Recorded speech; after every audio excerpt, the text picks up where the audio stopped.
Welcome Tuesday Review listeners. I'm James. I'm Nathan. And I'm Callum. And this is parts 3 and 4 of the Last Jedi review we did back in January 2018. Yeah, another trigger warning. If you've, I'm sure if you've listened to parts 1 and part 2 of the old Last Jedi review we did, then this, you know what you're in. You know what you're in for.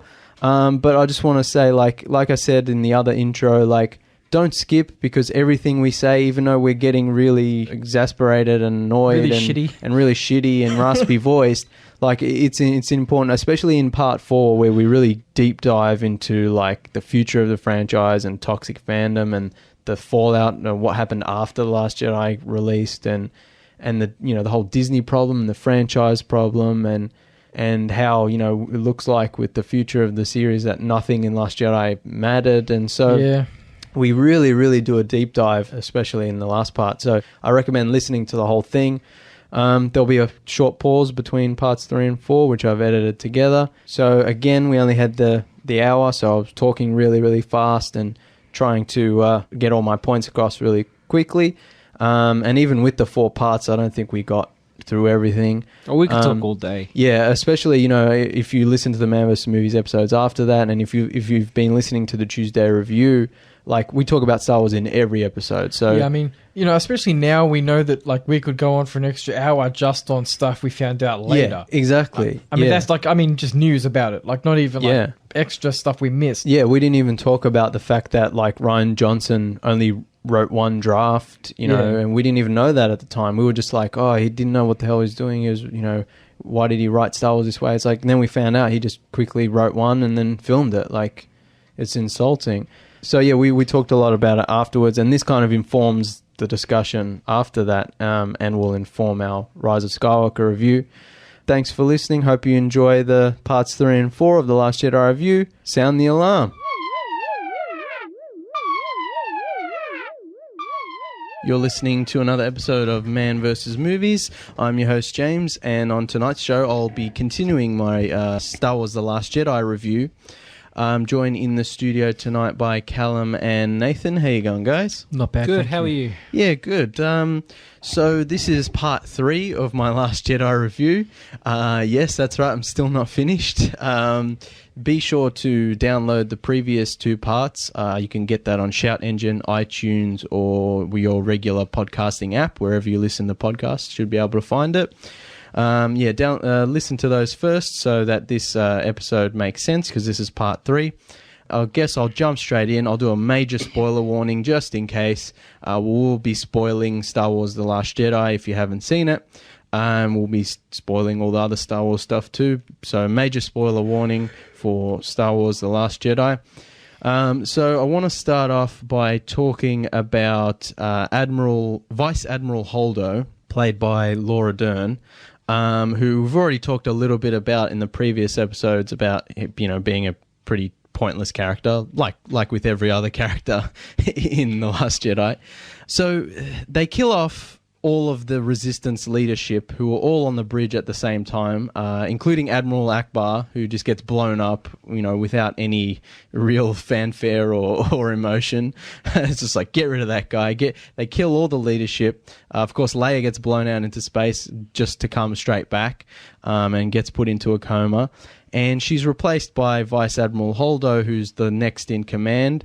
And so, again, we've got a new character who's replacing Leia, just like Maz. I said in my Force Awakens episodes, Maz is a character who takes away time from Leia, whereas you should be having Rey and Leia, have that relationship building, where you should be building up Leia's character after all these years of not having seen her. Instead, we get this weird little CGI woman talk crap at Rey, and she's completely pointless. And Holdo is similar, where she takes the place of Leia, even though we really need that time with Leia to develop her character, to develop her relationships.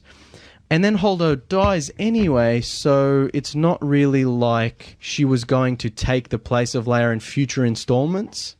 So it's a wasted character. It's a wasted character, because Rian Johnson kept saying, we have to get rid of the past and bring in the new stuff and make Star Wars better for the future. But then he kills off this new character who could have replaced Leia in future installments. And of course, once Carrie Fisher passed away, which they didn't know was going to happen, that makes it even more unfortunate that they didn't keep Holdo around. So just a pointless character who shouldn't be there. Leia should have had all her scenes, and then they could have really sent Leia off, in that suicide scene. Of course, they didn't know she was going to pass away, but it's kind of like, she takes away a lot from Leia's character, and Leia spends the whole time in a coma, which, I don't understand why they decided to do that. So she survives in space, Force pulls herself back into the ship. Just to go back into a coma. She could have just got blown up and not done that weird Force thing. I feel like Rian Johnson was just going like, I can do anything I want, ha ha ha ha. Well, I mean, Luke uses the Force and he dies. So I guess using the Force is tricky in the. But I think he dies because he uses the Force so hard that he disappears. Pops an embolism in his brain. Aneurysm. So what I wanted to talk about is how Holdo turns the resistance ship around. All the little resistance ships go down to Crate, the kind of salt planet, and Holdo decides to stay on the ship, turn it around, and use lightspeed to sort of kamikaze herself into the giant, like Snoke's giant dreadnought ship or whatever that thing is.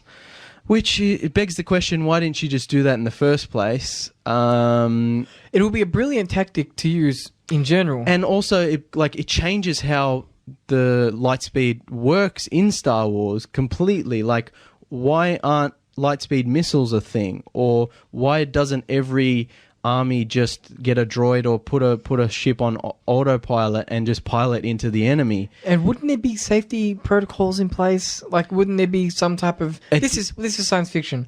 Wouldn't there be sensors to check in just there's nothing in front of you, so you can't accidentally go through like and here's a the door thing or something? And here's the thing, like this changes whether it was on purpose by Rian Johnson or whether he didn't care or whatever.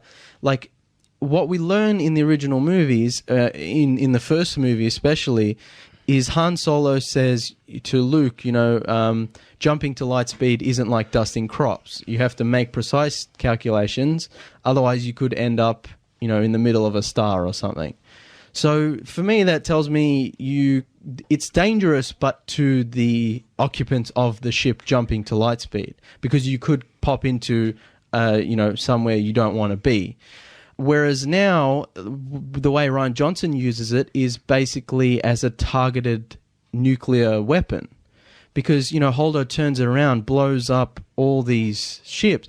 She also doesn't just blow up the big ship, she blows up all the little ships around it, almost as if it was targeted. Like, it kind of splits off into these branches of energy, and it kind of destroys each. Is there an explanation for There's that? no explanation. So it's not like there's not some force field generated by the lightspeed jump. And so, again, Rian Johnson creates problems just cause, and he does things just cause he wants to. There's no consideration. Yeah, if there was some type of energy that was generated when you jump to light speed, it would be like an intergalactic problem. Yeah. Like no one would be able to jump to light speed because they'd be hurting everyone all the time. Yeah, there'd be like massive restrictions on use. It'd be banned, or like no one would use it out of fear of their own safety. There'd be places you can and can't use it. Exactly. Yeah. There'd be intergalactic highways. Pretty much. Yeah. And as far as we know, that's not how it works. And it also begs the question: why didn't she just do that in the first place? She could have just ejected all those little ships and turned around and blew herself up in the first place, and all the little ships could have just gone to the nearest planet. They didn't necessarily have to go to Crate if they were going to blow up all the little all the big first order ships. I've heard the argument that the reason you don't see it in the previous films is because it's so expensive. But there are smaller ships that can make the jump to light speed. Yeah, definitely. And so why wouldn't the Resistance just use these smaller ships and then just have targeted? You could just get drop an X-wing out of your cruiser and shoot it, and it doesn't even have to be an X-wing. It just has to be a missile with a hyperdrive in it. Yeah, because the thing they're saying is at those speeds, you hit anything, it's going to be like a nuke going off. Exactly. Yeah. So she didn't need to. Yeah. You could just have a tiny little, as you said, like a tiny little warp drive attached to a rocket or attached to like a steel beam. It doesn't matter. I think there's even a Star Trek episode about this where they use missiles through warp speed. So yeah, like Ryan Johnson's just making stuff up as he's going along. There's no real consideration for logic or how the world works or world building or anything like that.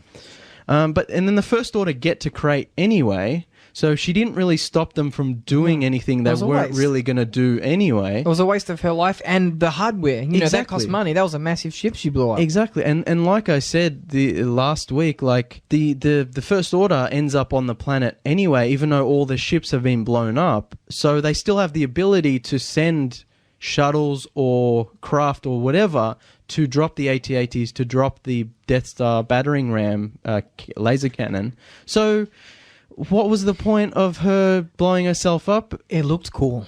It did. It was a cool scene. I'll give it that. That's the purpose of the scene, see? And that's the thing. That's the purpose of the movie. not the Exactly. scene. Yeah, people are like, "Oh, it's so cool," but it makes zero sense and it has no effect on the story, like every other scene. I went on to Rotten Tomatoes on the Last Jedi's page, and I filtered it by looking at the rotten reviews. Yeah. And there was one review which was rotten, and it just said it looked really nice. I think I said that in my review. I'm like, it looks nicer than Force Awakens, but other than that.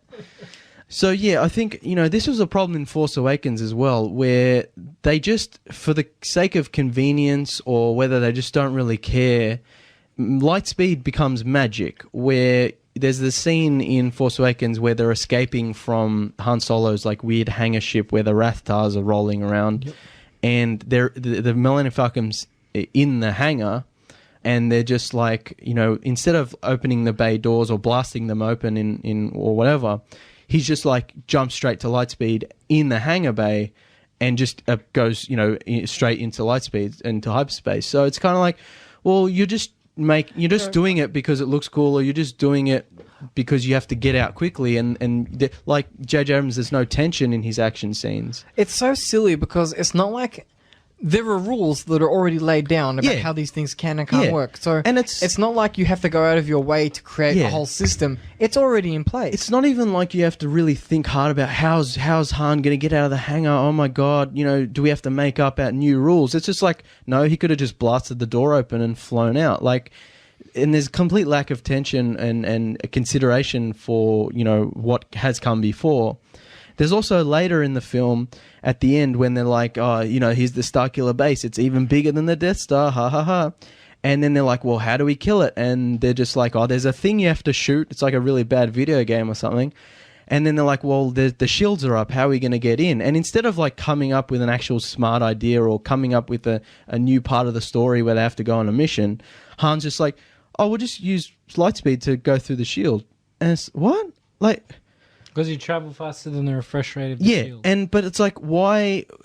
Like now lightspeed's just magic. And how does he know when to pull out a lightspeed? Because he goes into lightspeed where the resistance base is. Yeah, the timing's an issue with that idea. Yeah, and he knows exactly when to come out of lightspeed when he's right. Assuming there's no sensors that are quick enough, or at least that we don't see. So he just comes out and he's fine. Like.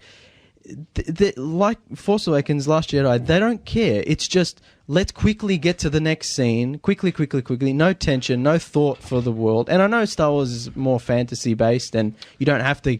it's not like Star Trek, you have to explain every detail. But I'm sure we're retreading ground, but there's no settling. Yeah. It's all just like quick, like if we're not getting to the next scene, what's the point of this scene? Exactly, And The Last Jedi has that problem as well. We need to sit in the world for a little bit and just take a breath. Exactly, yeah. And the action scenes don't have to be flippy and floppy and guys flying around and CGI stuff flipping around. Like, you can have that calm before the storm moment that the original movies do so well. Like, just that scene, like her character's pointless, that scene doesn't make sense. And even, throwing out the arguments of what happens in the canon with lightspeed, it's like, for the character, for the story, it's pointless. Everything in Last Jedi is pointless. And I want to move on to what makes one of the major points that makes Last Jedi such a pointless and waste of time is the constant fake-outs. So I think I mentioned the fake-outs in my first review, the first episode of the review, where it's just like there's all these fake outs and twists all the time. Well, they're not going to stop because was it Ryan Johnson said the issue of Rey's parentage is still up for discussion. So again, nothing really matters. Nothing he says matters. Nothing anyone does matters. In The Force Awakens, we had who is Rey's parents? Yeah. That was the question. Yeah. The second was answered, they're nobody. And then, people didn't like that. And Ryan Johnson says, we can fix that for the next one. Yeah. So the fake outs in Last Jedi, like Leia blows up, freezes to death. We accept her death. But then she survives and flies back into the ship. Then Finn is about to commit suicide at the end of the film.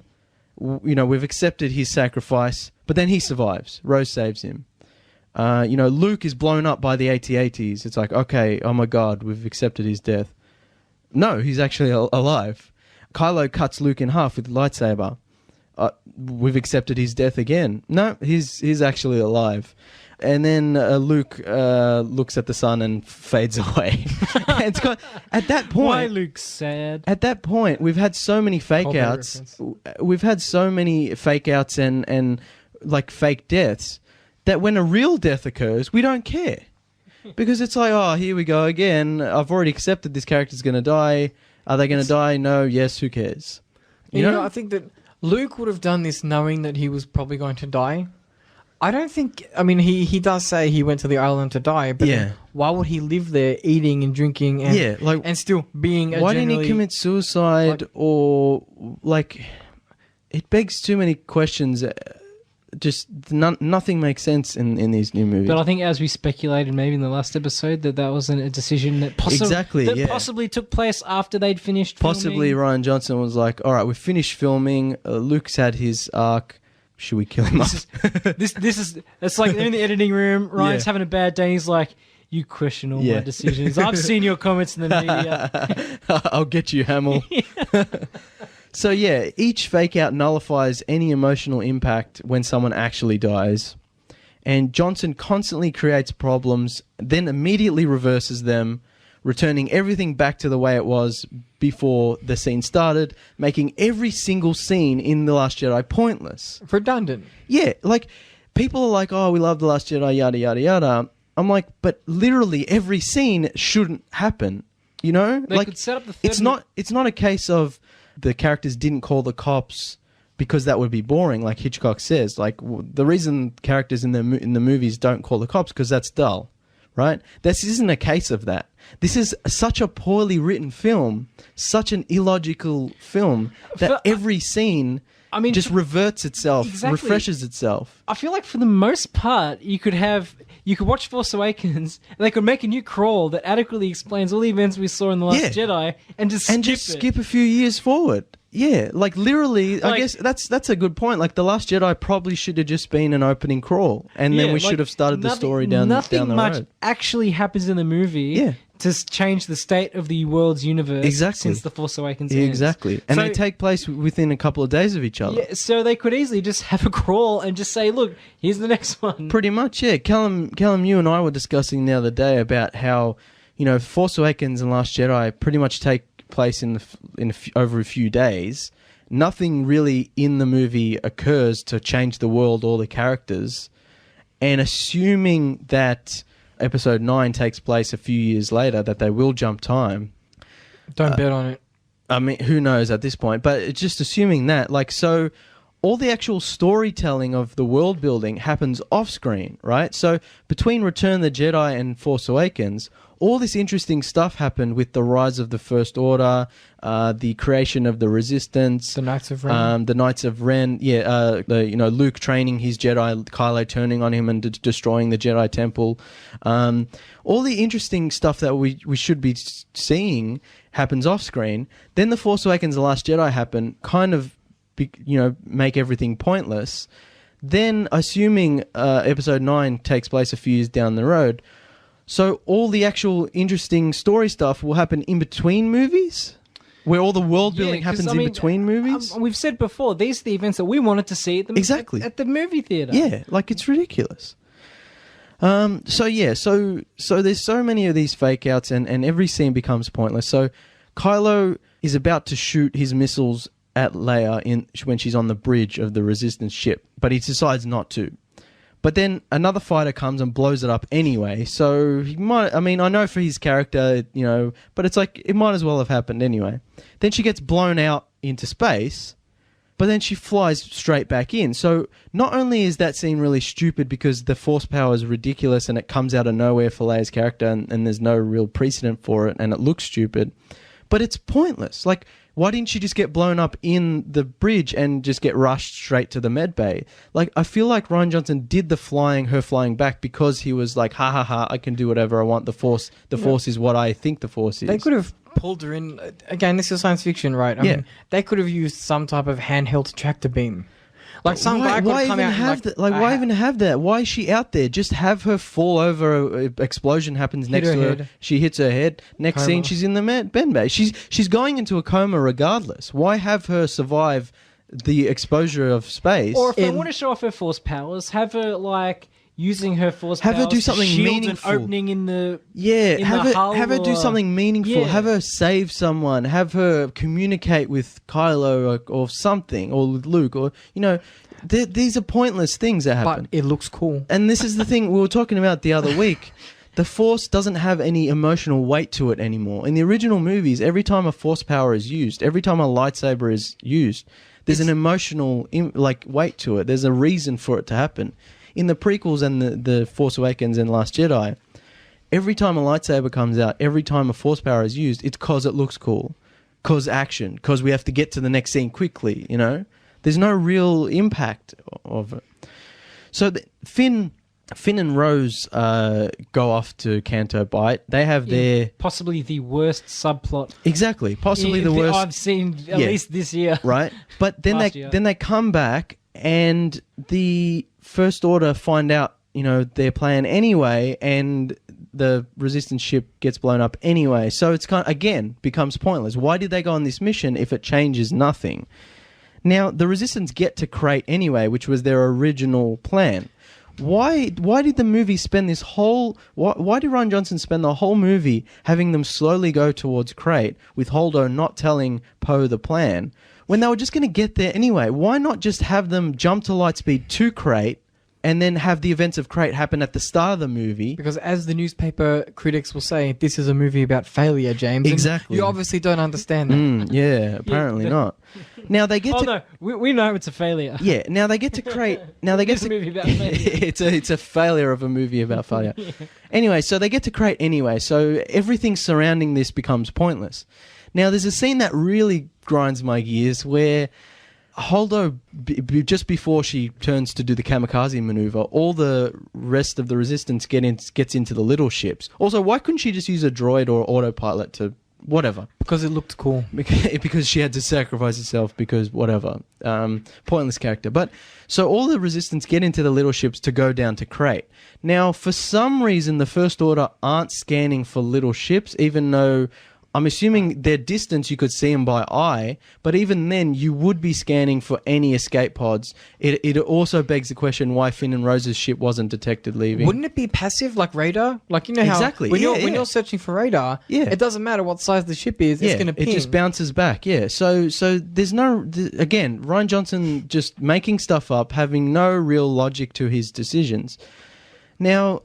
The ships are going down, and DJ, Benicio del Toro's character, his whole reason for being is so he can betray Rose and Finn and tell the First Order that the little ships are actually escaping.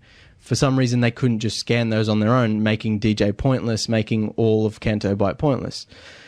So... Then we're assuming the Force Order are just thinking, they're just ejecting the space pods. Yeah, well, they need to lose the weight to move it quickly, I guess. Maybe they didn't scan for life forms. That's clearly a thing they can do in Star Wars that's been set up before. Now, after DJ tells them this, the First Order does a decloaking scan, because apparently now little ships can cloak themselves, even though we've set up in previous Star Wars movies that little ships can't cloak themselves, and this technology really hasn't been seen in Star Wars at all, really. Maybe in the expanded universe. But anyway, so those little ships for some reason are cloaking themselves, which is a technology we haven't seen. But then they have the ability, the First Order have the ability to use a decloaking scan to see them anyway. So again, Rian Johnson's creating problems just to solve them immediately, making every scene pointless. Why did they have cloaking if the First Order could just detect them anyway? Why not just have them not cloak and the First Order detects them? Because then that would make all of Canto Bight pointless, because all of Canto Bight's point is so DJ can come back and point out to the First Order that, look, the little ships are escaping. It's so stupid on so many levels. It's such a poorly written, poorly thought out movie. It doesn't make any sense. Why have it there? So then, again, like I said, Holdo turns around, sacrifices herself. What's the point of that if they're just going to end up on Crate anyway? If the First Order are going to end up on Crate anyway? It doesn't make any sense. Then Rey and Kylo fight. Kylo kills Snoke. What's his name? Snoke. Stupid name. Then they fight the Red Guards. You know, they kind of Kylo and Rey join forces to fight those Red Guards, which looks cool. Like we were saying, Callum, Nathan. It looks cool. It looks cool. Who are those Red Guards? I don't know. It's because it looks cool. Because the room is red, and oh my god, everyone's talking about the red room. Oh my god. Who cares?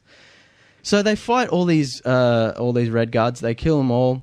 And then Rey's like, oh, cool, Kylo, you're on my side now. Let's bounce. And Kylo's like, no, it's a twist.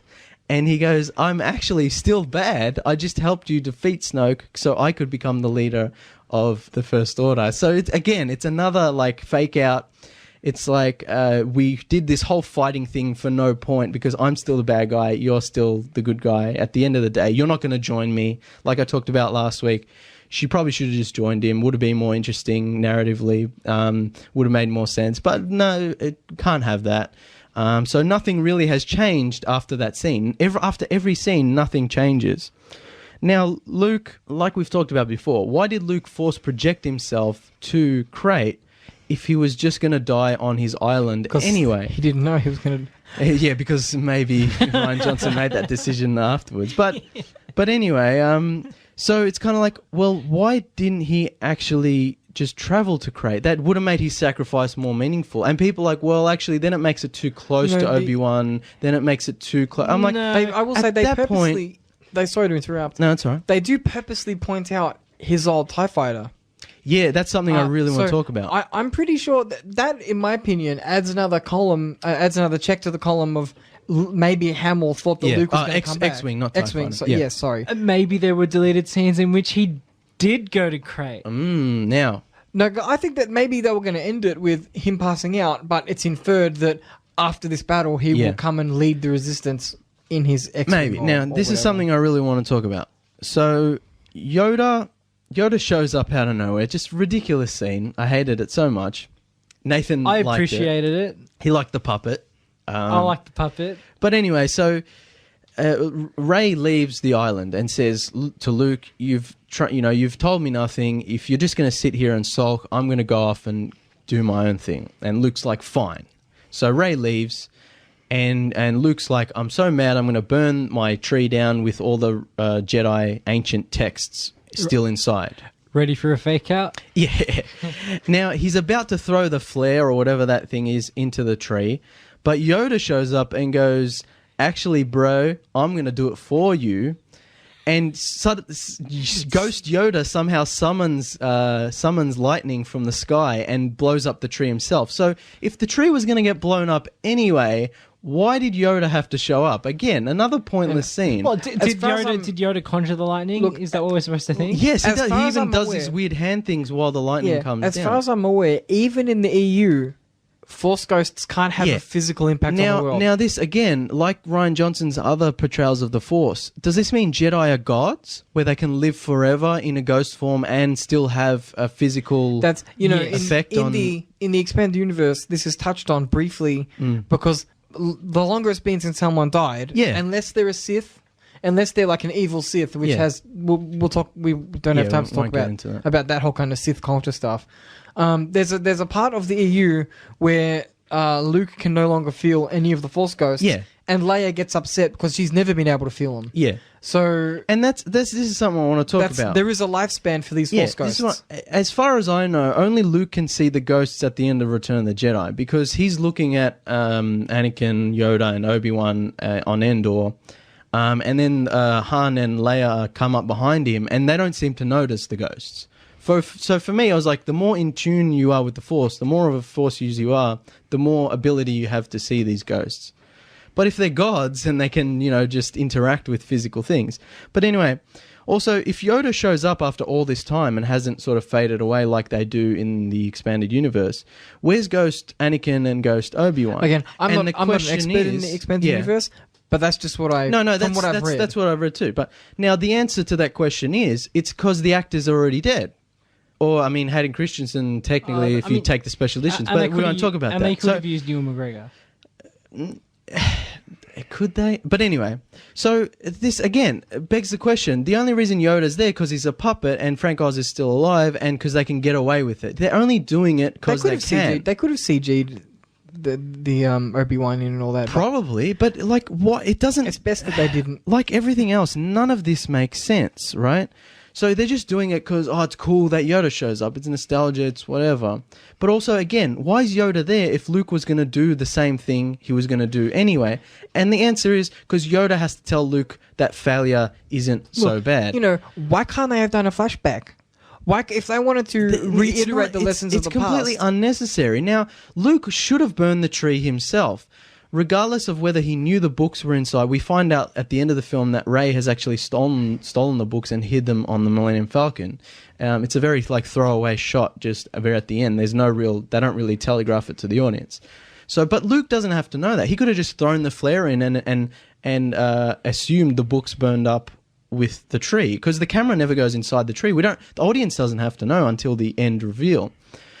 So I guess we're assuming Rian Johnson's assuming that Yoda had to blow up the tree first so that Luke didn't see inside the tree that the books were gone. But what was Luke going to do if he found the books were gone? Oh well. Get on his X-wing. Yeah, was he going to go after to Crate? Like, did he really care that much that she took the books? If he spent the whole movie saying how much the Jedi suck and how much he didn't want to train her, what's the point? He should have just blown up the tree, regardless of whether he knew the books were there or not. And then you could still have a shot of him regretting the decision and trying to go into the tree to save the books, having some sort of redemptive arc for his cynical character. And the fire becoming too massive for him to get in there and him having to fall back and watch the tree burn on his own without Yoda. That would have been much more impactful emotionally, and it would have made sense for the progression of his character, right? But no, Yoda has to show up and tell him, beat him over the head with a stick that says failure isn't so bad, we all have to fail, and just keep hitting him. Another thing I didn't like about that whole kind of part of the film is it's not too long after that he appears in the holographic form. Yeah, and then he projects himself. So... And then his attitude is completely different than it was on the island. Yeah. He's just been through he's just handled some terrible decisions. He probably doesn't feel great. Yeah. But yet he has this he brushes off his shoulder. Yeah. He's got that cocky attitude. So are we meant to believe that we spend over 2 hours of the movie dealing with this cynical version of Luke who doesn't want to train Rey, who has lost faith in the Jedi, who then, after Yoda telling him that failure isn't so bad, projects himself, instead of actually coming to Crate, which would have been more meaningful, I think, just to distract the First Order and Kylo so that the Resistance can get away. And then he fades away, he disappears into the Force and dies anyway. Such a cop-out. Yeah, so it's kind of like, why was any of that necessary? For his character progression, he should actually...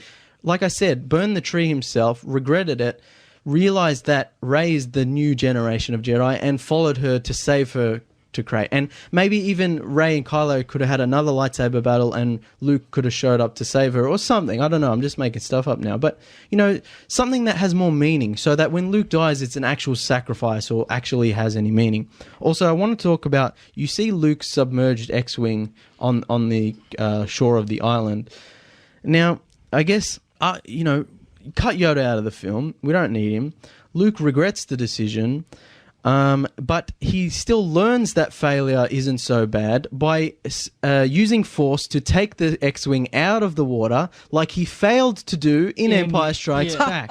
Now you don't need Yoda. Now you don't need Yoda to physically show up, But we know, having seen Empire Strikes Back... It's very symbolic. It's like, that Yoda taught him this lesson. And I like that. Yeah, right? I like that. It's all set up. And it makes sense. And again, as I said before, there might and it's not beating you over the head with failure. We actually symbolically show that. You could have Luke chuckle at himself or something. You know, if you wanted to show that he's feeling just a little smirk. nostalgic or something. Yeah. I mean, and like, why would they show that if there wasn't at least somewhere in the movie, somewhere where they're like, you know, is he gonna leave? Like, they're sort of teasing us. I guess the point was at the end when you think, like, because you don't know he's force projecting yourself until you've already seen the end of the movie. So it's kind of like you think he actually showed up, but he didn't. And so I guess it's a fake out. But again, it's pointless and it's poor decision for his character. So we've like burned through half the show already, but I want to talk about the action scenes and how there's a lack of creative action scenes in The Force Awakens and The Last Jedi. Whereas, you know, The Empire Strikes Back had this huge burden on its shoulders to capture, you know, what made the first Star Wars so special, but also to give us new and more exciting things.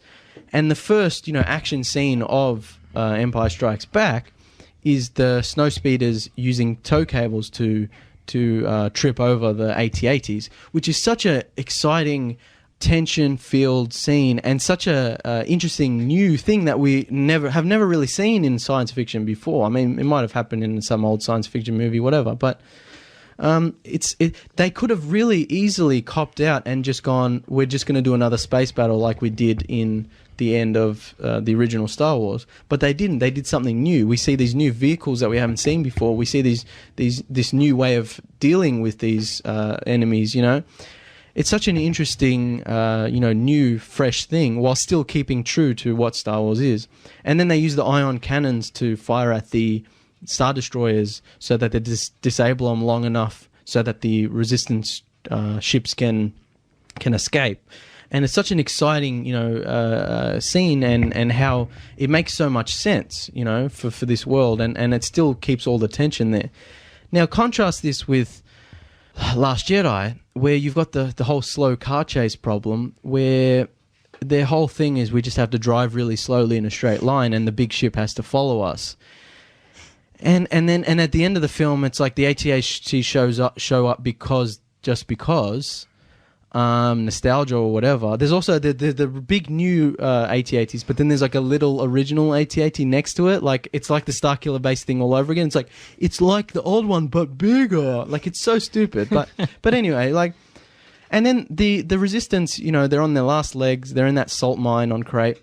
And it's like, so they get in those little skiff speeder things, and it's like, all right, we have to, you know, fly towards this laser battering ram that's going to blow up our door so that the troops can come and kill all the Resistance. It's like, what was their plan? To drive forward in a straight line? Like, there's no creative thinking like there was in the original Star Wars movies, where the action movies are different, but, you know, they keep in line with what Star Wars is. Also, like, you know, like the opening scene where Poe makes a whole bunch of jokes and then his plan is to fly really, really fast straight at the Dreadnought. That's not interesting, you know. That's not good That's not a good action scene. That's humor for me just makes it worse. Yeah, but it's like his whole thing is like he's nose to nose with the Dreadnought in his single X-wing. And he's kind of trying to distract Hux by making stupid jokes, which feel out of place.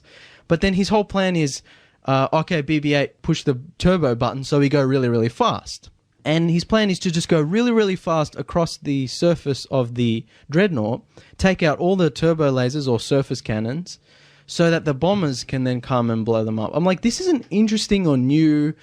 If a single X-Wing can take out all these surface cannons in one flippy-floppy CGI sequence with no tension, no build-up, why can't they just send a couple more X-Wings and just blow up the Dreadnought? Like, when you do stupid things like this, it just makes more and more questions as to why they just didn't do this, or why didn't the bombers just come in straight? Like it's just, and also the bombers kind of appear out of nowhere.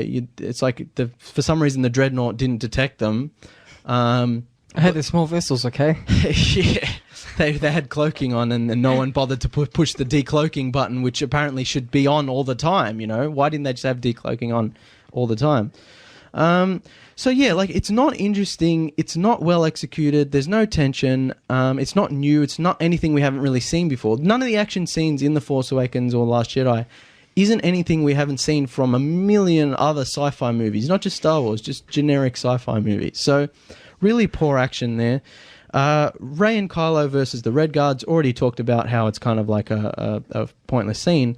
It looks cool, yeah, but it lacks the emotional impact that each and every lightsaber duel from the original trilogy has. So in original Star Wars, the lightsaber duel is between Obi-Wan and Darth Vader, the student and his old master, you know?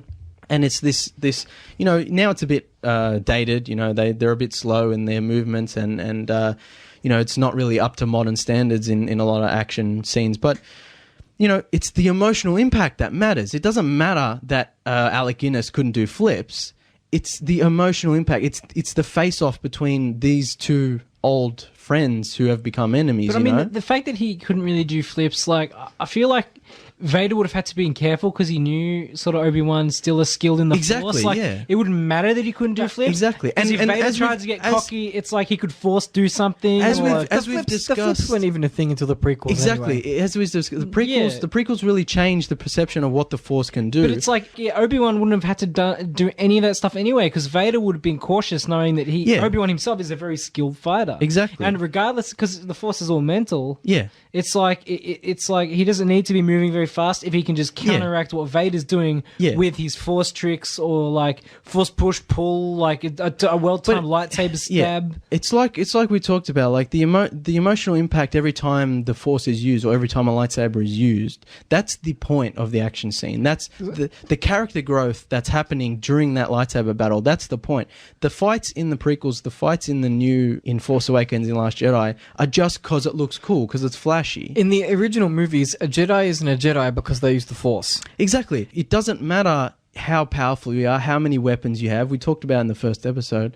It doesn't matter how big Yoda is. It's how you use the Force. It's how much you believe in yourself. So it doesn't matter that Obi-Wan doesn't do flips. That's not what the Force is. That's not what Star Wars is. And you contrast it to the sequel trilogy, if you want to call it that. Yeah. Where, as you said, it's a meta gene now. It's like the X-Men. Exactly. So this is what I call emotion versus technique. So the fight, Kylo and Rey fighting the Red Guards might look really cool and might be really stylish and slow motion and whatever. But there's no real emotion because who are these Red Guards? We don't care about these Red Guards. I mean, if Rey was fighting Kylo, there'd be some sort of emotional impact there. If Rey and Kylo were fighting Snoke, even though Snoke is a pointless character we don't know anything about, there'd still be some emotion there because we have to defeat this evil guy, right? But it's like, no, we have to fight his bodyguards. They're just useless, faceless goons. Yeah, Literally faceless goons. They killed the boss off too quickly. Yeah, they kill the boss off, and then we have to fight not even sub-bosses, the little goons. Like, it's pointless, and it doesn't have that same emotion that... It would have been a better scene if it was like Rey fighting the Red Guards and Kylo fighting Snoke and the Red Guards, or some sort of combination of both where the stakes are a little bit higher. Yeah, anything. And it also comes with the character growth that these movies do so poorly, where, you know, Luke doesn't have a lightsaber battle in the first movie because he's not trained yet, because he doesn't have that belief in himself yet, because he hasn't tuned in with the Force yet. Now, in Empire Strikes Back, after he's done a little training, after he's kind of, he's got his mojo working. Hyped himself up a bit, psyched himself up a bit. Then he goes to face Darth Vader, even though Yoda and Obi-Wan tell him he's not ready. He goes there because he wants to save his friends. So already the stakes are really high. Already we know Darth Vader is this super powerful guy that Luke can know. There's no way Luke can defeat him, you know. And then as Luke is fighting Darth Vader and he's getting more and more beat down, he's getting more and more tired, there's that character progression there, you know, and it comes with the territory. It's not just a lightsaber duel because it looks cool, like the prequels. That's a problem with the prequels. It's just, because everyone's just flipping and flopping Martial around. arts. Yeah, but it's like, you can watch the end of Revenge of the Sith where Obi-Wan fights Anakin. That's supposed to be the most emotionally impactful scene in the whole saga. Like, this is the point where two best friends kind of clash, you know? And it ends up going for like 20 minutes, and it's just them jumping over these CGI lava lakes and flipping and flopping, and they're barely even touching their lightsabers. They're just kind of waving them in front of each other. And this is a problem that the sequel movies have to a lesser extent because they're less flashy and whatever, but it's still the same. It has that less emotional impact. And of course, when Luke confronts Vader at the end of Return of the Jedi, that's when, the stakes are really, really high. Whereas we've already seen Rey fight Kylo in the first movie, even though she had no training, no real knowledge. And she hates Kylo with a burning passion, but she doesn't really... There's no real reason for that. And also, like, hating someone leads to the dark side, which they never really address. And then in the second movie, no one actually touches lightsabers in The Last Jedi. Every time a lightsaber is used, it's against someone else with a different weapon. Even Luke and Kylo, Luke's not even there, so technically it wouldn't even count if they did touch lightsabers, but Luke just dodges Kylo's attacks. Like, there's no character growth through the action. The action should present world building and character growth. It shouldn't just be because it looks cool, and that's why these sequels are really bad. So also with modern day special effects and camera techniques and whatever, it grants you the ability to do anything you want. But just because you can do anything you want doesn't mean you should. The prequels are a prime example of this. Just because you can have CGI things flipping, flopping around doesn't mean you should. Because what really is, at the end of the day, special effects are there to service the story and the characters. This is going to go just slightly off track a little bit, but it is to serve your point. Yeah. Nathan and myself have been watching The X-Files recently. The original the original run. And there's not that many special effects in the show, but when there are, it's used sparingly. Yeah. And it's underplayed. It's not about the special effects, it's about what they represent. Yeah, it's there to service the story and the characters. Subtle. So that's what I'm saying. The 90s did okay for special effects, I suppose. And it's like I said, we'll quote that legendary George Lucas interview, I guess, but maybe I went too far in some places. Oh, the behind the scenes footage. So it's like I said, just because Obi-Wan doesn't do a lot of flips doesn't make it a bad, action scene. It's because the emotion is there. I've talked about it on other episodes. Just because Star Trek, the original series, looks dated and has kind of dodgy special effects, doesn't mean the story and the characters aren't as emotionally impactful as they were. In fact, they're even more. Some of those stories are even more relevant now. And same with The Day the Earth Stood Still, or the original Star Wars, or the original Terminator, which has some janky effects. That doesn't matter. What matters is what emotion you're feeling when you see those effects. I think people are willing to forgive some dodgy special effects. Yeah. That's the thing. It's like, I don't care that some of the special effects in Last Jedi are bad. I care that there's so many that are bad because they're just throwing stuff at us because we have to have a funny CGI goblin thing burp on BB-8 and get drunk and the opera singer and all that stupid stuff. One argument I had with our mutual friend Andrew is we were talking about Star Wars, and this was when we went to see The Last Jedi. Yeah. We were talking about the way the fight scenes are represented in the prequels and in the originals. Yeah. And I said to him how I really like the way it's done in the originals. I like the fighting in the originals is much more how you would fight in real life. It's not indicative. That choreographed. Yeah, the original trilogy fights are indicative of what Star Wars is. It's a knight in shining armor, medieval pirate movie, spaghetti western, World War II movie. So Andrew, when Luke fights Darth Vader, it's in that classical fencing style. Yeah. So Andrew, that's what Star Wars is. Andrew's response is, but don't you think the fights in the prequels look better? And so that's my point. They would have the problem. They would have designed stuff like this with the audience like Andrew in mind, who like Star Wars, but they don't really like Star Wars. Yeah. I mean, they don't care. Those sorts of fights, while they look flashy, they're also heavily prevalent in like the sort of Eastern mythology sort of Chinese movies. Like martial arts. Yeah, like the martial arts movies. But like that's not what Star Wars is. But even martial arts movies, even when they have those really choreographed, really cool fights, the best martial arts movies, you care about the characters who are in those fights. Oh yeah, I'm not talking about the story. I'm not discussing the story. I'm just saying about the way that the fights are choreographed. Exactly, and it's again, the prequels change what Star Wars was, and now the new movies are changing what Star Wars is. They're turning them into superhero movies again. So Also, The Last Jedi misses opportunities for having kind of Luke versus Kylo, or Luke versus Kylo and the Knights of Ren, and having these different ideologies of what the Force is supposed to be. So Luke, could say, Kylo, I'm sorry for what I did, and Kylo could say, I'm not going to forgive you, and the Knights of Ren could show up and say, hey, the reason we followed Kylo is because you were a really bad teacher. Whatever, I'm just making stuff up. But what I'm saying is, when you have characters fight, they should have differing ideologies. They should have... there needs to be a good reason. There has to be an emotional... something emotionally at stake. There has to be something in between those two characters that's an elephant in the room that needs to be addressed. And I think... Whereas when Kylo and Rey are fighting the Red Guards, it's like, what needs to be addressed here? They have to survive. Basically, that's it. And then after the scene, then they have to address the fact that Kylo isn't actually turning to the good side.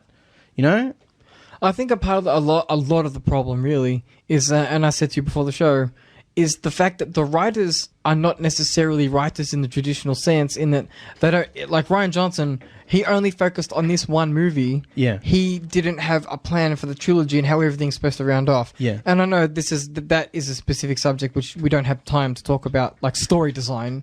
But I think that if they were to approach a saga with all the story points planned before they started filming, that's what they should have done. It would make a lot more sense, and we wouldn't be having. Well, we probably still would be having this discussion now, but not to such an extreme. But that's how you make a normal movie. Yeah, they don't have to be set in stone either. As long as you have a sort of overall arc for characters and an overall sort of place that the world is going. Then you can, originally, no one knew if Star Wars was going to be a success. So no one knew what Empire Strikes Back was going to be.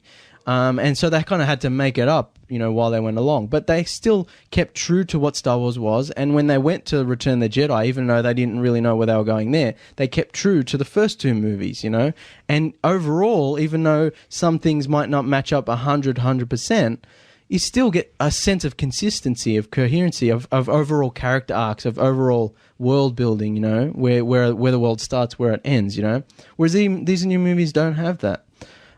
We've almost run out of time. I quickly want to talk about...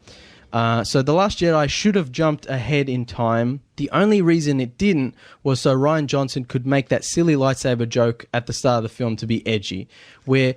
He said, I want to start the film where Rey hands the lightsaber to Luke because that's such a powerful moment for fans. But he took that and Luke throws it and it becomes a joke, and it becomes symbolic of the problem of the whole movie is Rian Johnson doesn't care what you think about Star Wars. He's going to do whatever he wants, throw out the lightsaber.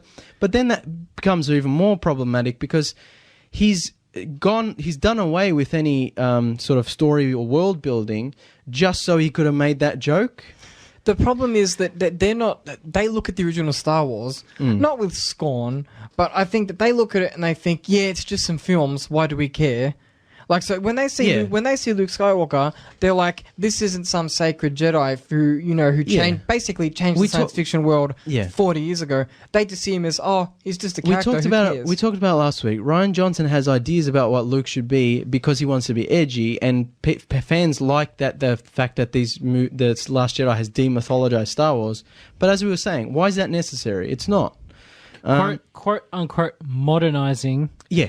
And there's no reason for it. So, like I said, all the actual story comes between movies. We don't actually see any of the interesting character growth or world building. That's all happened before Force Awakens, and assuming will happen in between Force Awakens and Episode 9. And this is a problem with the prequels as well, where it's kind of like you skip over a lot of the important stuff, where you skip from Anakin being a kid to being, in his late teens, early 20s, without any of that real growth to show his character slowly being corrupted. And at the end of Revenge of the Sith, it's just he turns on a dime. Like, he's like, I'm evil now, Also, we don't see the Clone Wars in the prequels. It's like the one thing really George Lucas had to show was the Clone Wars, which is supposed to be this big war. And it happens in between Attack of the Clones and Revenge of the Sith. And we have to read the comic books and watch the cartoons to really catch up on that. And this is a similar thing. It's like we're going to have to read the books and watch the cartoons to find out what happened to Luke's school, to find out the actual good stuff between Return of the Jedi and again, I'm Force repeating Awakens. myself. These are things that I would have loved to have seen in the movie. Exactly. Another thing, none of the characters in Last Jedi actually do anything. Kylo spends the whole movie in his room. Think about it.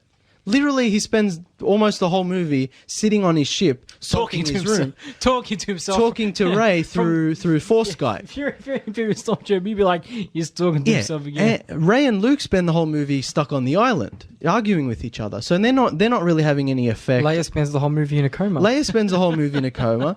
Poe spends the whole movie stuck on the Resistance ship, arguing with Holdo, not really going anywhere, doing anything. The only characters who really go anywhere are Finn and Rose in what's basically the worst part of the movie.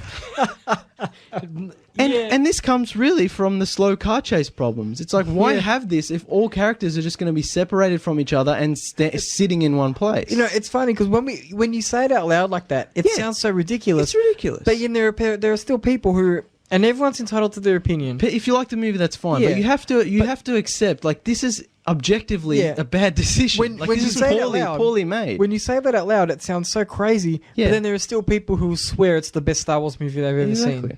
Also, Luke, Han, and Leia never come together. You never see them together. I mean, you see Luke and Leia sort of together, even though he's technically not there. But they don't really get to spend any meaningful time together. And did the fuzzy dice disappear? The golden dice? Yeah, they did, didn't they? They did. After Luke dies, then the dice disappear. They disappear. So again, that begs the question: like, are Jedi gods now? Like, can their power exist beyond the grave? It's really silly. But yeah, Han, Luke, and Leia, those characters that we really would have loved to have one more sort of scene together. We don't get to see them together. Mark Hamill has said in interviews, I know I'm going to use this as ammunition against the film again, and I'm sorry to Mark about that, but I feel like he feels the way sometimes we feel. And he said, he went to J.J. Abrams during Force Awakens, and he's like, shouldn't I meet, Han and Leia before the end of the movie, before Han dies? It's like, I think that's important. And J.J. Abrams was like, oh, yeah, Mark, that's a good idea. Okay, you go away now. Like, no one really cares about Star Wars. No one really cares about the characters. It's just, we have to get the action. We have to get the references. We have to get the lasers. We have to get the lightsabers. Don't you think Han would be interested in going with Rey? Because she took the Millennium Falcon, Well, Han's dead. Oh, of course. Yeah. But why didn't Chewie get it? Wouldn't Chewie Why be didn't like... Leia go? Yeah. Why didn't Chewie... Chewie has one... I think, Chewie has one shot with Luke where he's like, hey, Chewie, what are you doing here? Where's Han? He would have They don't really address Han's death at all. He would have run up the mountain in front of Rey, and he would have been like, oh. Honestly, as much as I would have hated J.J. Abrams' version of The Last Jedi, J.J. Abrams' versions probably would have been like... Rey comes in and Chewie comes in and Luke goes, where's Han? Cut to they're in the spaceship going to Leia, like he would have just been like, screw this, screw the island, but then that begs the question, why was he in the island in the first place? All the fans assumed is because he was studying the Jedi religion, I thought it was because he went there to die. No. I'm talking about before The Last Jedi was even a twinkle in Rian Johnson's eye. I'm talking about when J.J. Abrams made the decision to put Luke on that island. Yes, I follow. Yeah. All the fans were like, why is he there? Why has he cut himself off? I thought his original purpose of going there was to learn, and he just decided he will just die there. I mean, but they don't really address that. They don't really address that in The Last Jedi. Anyway, so Rey and Leia never get to spend any time together. Again, Maz takes up all the time Leia should have been having with Rey, but no. Holdo takes away all the time that Leia should have been having with Poe and the Resistance, but no. It comes from the fact that, Rey's stuck on the island with Luke, who she gets nothing from, and really there's no point in her staying there that long. And she never really gets to spend any time with Leia. Now, of course, their plan was probably to have that happen in Episode 9, but why are you waiting for the end of the trilogy to have two main characters come together and talk? And build their relationship, that's leaving it too late. Also, the fact that Carrie Fisher has passed away has now put a spanner in the works for any Episode 9 plans anyway. So really, Rey has gone this whole trilogy without really spending any time with Leia. And Leia still gives her a hug at the end of The Force Awakens just because J.J. Abrams says so. And so none of this trilogy makes any sense at all. And it becomes entirely pointless. So... like we were saying, there's no plan for this new trilogy. There should have been an overall As much as J.J. Abrams would have done a bad job, he should have just put down the dot points. Here's where Rey's going. Here's where Luke's going. And it doesn't matter who you get to write and direct it. They should have some plan to go to. Marvel movies have problems, but they have a direction. They have, in Kevin Feige, a person who's passionate about the characters, who's passionate about the world, and who knows where everything is going. And Kathleen Kennedy is just kind of like, I'll let you guys do whatever you want. She just hands out the credit cards. And at a certain point, if I don't like it, I'm going to fire you and hire someone else. Yeah. Why she didn't catch on to Rian Johnson's screwing up the trilogy and fire him when she'd already fired a spin-off? She really liked The Last Jedi. I mean, we have our problems with it. But why is she okay with The Last Jedi kind of changing the rules? There are two types but not okay with the spin-off directors doing what they're doing. In my experience in life, there are two types of managers. The type of manager who takes an interest and sort of makes sure that everything's on track where things need to be. Yeah. And the other manager who was like, that's not my job. You do that.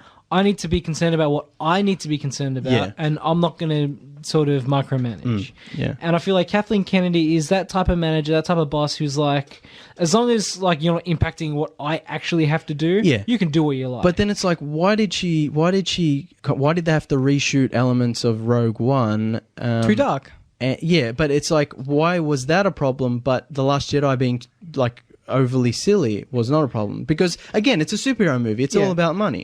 From what I remember of the Rogue One drama, it got too dark for younger audiences. But then again, why did the Han Solo directors get fired? Because it was too funny, apparently. So what is her prerogative? What is her idea of what Star Wars is? If she was okay with what Rian Johnson did with The Last Jedi, why isn't she okay with what other directors are doing with the franchise? It doesn't make sense. So, like I said, there's no plan. The prequels had the same problems. Even though Lucas knew where he had to start and knew where he had to end up, he knew Anakin had to go from the light side to the dark side. He still screwed it up. He still, there's things that don't match up with the original trilogy. There's a different villain each movie. Darth Maul dies, then you introduce Count Dooku, then Count Dooku dies at the start of Revenge of the Sith, and you introduce General Grievous. Like, who's General Grievous? Who are all these people? There's no emotional stakes. Like, why he's overcomplicating things. We learn in the original movies that Yoda trained Obi-Wan, who's going to train Luke. But then in Phantom Menace, we find out that actually Yoda trained Qui-Gon, who trained Obi-Wan, who's going to train Luke. So it's like, why is that necessary? Why not just have Obi-Wan want to train Anakin? We don't talk about Qui-Gon. Then Count Dooku shows up in the middle of this trilogy and is like, no, actually, Yoda trained me, who trained Qui-Gon, who trained Obi-Wan, who's going to train Luke. So George Lucas has no idea what he's doing. He has no idea where this world and characters is going, even though he created it, and he knows where the original movies start and where he needs to end up. And this is what this new trilogy is. And people are like, oh, these movies are so much better than the prequels, these movies. It's the same problems. It's all the same problems. It just looks more modern. That's what tricks people. Yeah. I told you there was a comic I saw the other day, and it was some guy said, I saw the new Star Wars movie, and the other person in the comic goes, are you sure? And he says, well, there were space lasers. So I think that sums everything up. Yeah. It looks nice, it's got space lasers, therefore it's an excellent film. That's all people care about. It's got lightsabers, it's got lasers, it's got TIE fighters, it's got stormtroopers. Must be Star Wars. No one actually thinks about the world or the characters or the important stuff, the emotion. There's no Twi'leks. Like, I can't... You still can't get over that. So, people are saying The Last Jedi takes Star Wars in a bold new direction. But it's directionless. It's bold, all right. It's clearly directionless. Like, if Rian Johnson started this new trilogy and he started by saying the Jedi suck and Luke is cynical, and he went through the whole trilogy doing that, that's a different story. But the fact that he's come in the middle of this trilogy and just turned everything on its head for the sake of it, it's like, well, where are we going to go from here? Down. It's already gone down. Can it get any lower? Probably, yeah. Don't test me.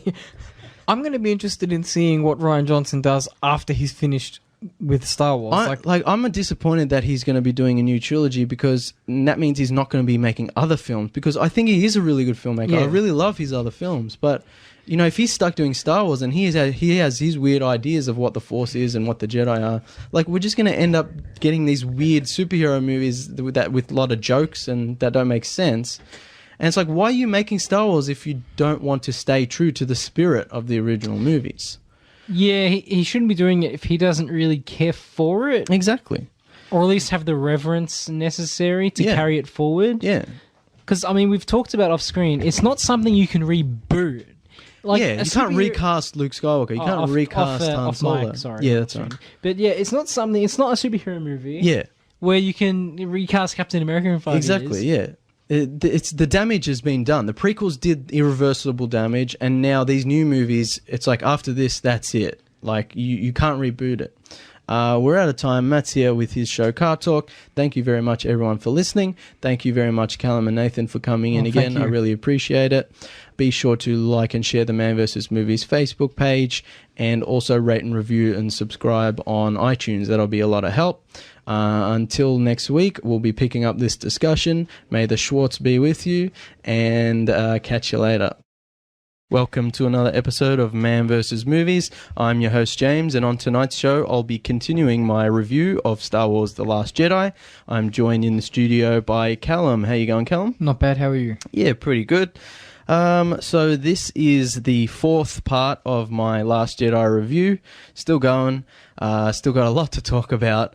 And so, yeah, if you haven't listened to the previous parts of the Last Jedi review, go to Shout Engine, iTunes, or your regular podcasting app, and you should be able to find it there to download the previous episodes and listen to those first.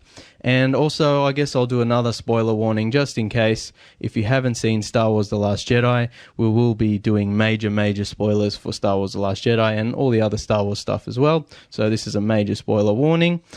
So last week I ended the show by saying that, you know, people are saying The Last Jedi is such a great film because it, you know, de-mythologizes the original trilogy, and it sort of takes Star Wars in a bold new direction that it needs to go for the future. But of course, as we discussed over the past few weeks, that de-mythologizing was unnecessary, and the series as a whole is clearly directionless because it seems like no one in charge really knows which way they're going to go. Creatively, you know, or maybe the business side they know, but the creative side they perhaps don't know.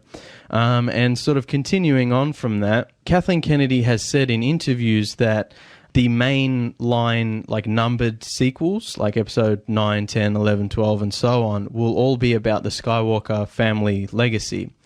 But they killed off Luke, and even if Carrie Fisher was still with us, as far as we know, Leia doesn't have any more children other than Kylo. And if, you know, Rey is really the daughter of nobodies, then there's no real Skywalkers left. I mean, Kylo technically. But anyway, my point is that... I think the assumption is that he won't die. Yeah, and my point is like, so are Kylo and Rey going to have kids or whatever? But that's not really a problem, I see. It's like maybe Kathleen Kennedy just meant these movies will be dealing with the legacy of Skywalker and the legacy of the original trilogy, and then the spin-offs will be about other people in other corners of the universe, which is fine. But then I read Daisy Ridley isn't returning for episode 10, which, I mean, it's still early days, who knows? But so, you know, I'm just, you know, raising questions as to where the series is going to go. And, you know, they don't have to make plans this early for that, but as we've been talking about the last few weeks, they haven't really made plans of what's going to happen in this trilogy. So I'm very worried. So I think what's happened is the reason Rian Johnson made The Last Jedi the way it is, you know, the reason he chose to kind of burn everything down and say, you know, and demythologize the original trilogy and introduce those little kids at the end who are Force users, I think the reason he did that is because Disney has given him episode 10, 11, 12. Even though they haven't said anything yet, I think they did tell him that. And so he felt that in order to have freedom to do whatever he wanted in those movies, in episode 8, in Last Jedi, he had to just wipe the slate clean. And, that's might be good for him creatively in the future, but it's like, for this trilogy, it doesn't work. I think that they wouldn't have even had to do that if they had a more coherent plan for this trilogy. Exactly, yeah.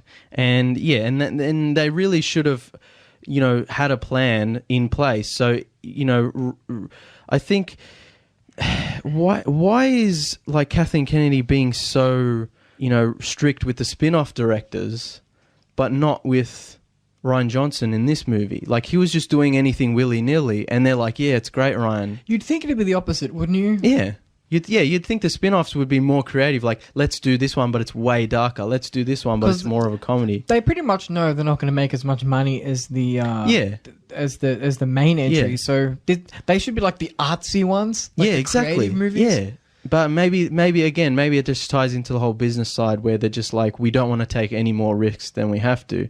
But then it's Star Wars. It's going to make money regardless. I mean, if Han Solo ends up being the worst movie ever made, it might be actually, but it'll still make money. It might not make as much as Episode 8, Episode 9, but it'll still make money. People will go see it. I'm going to go see it because I know me not seeing it isn't going to affect the box office.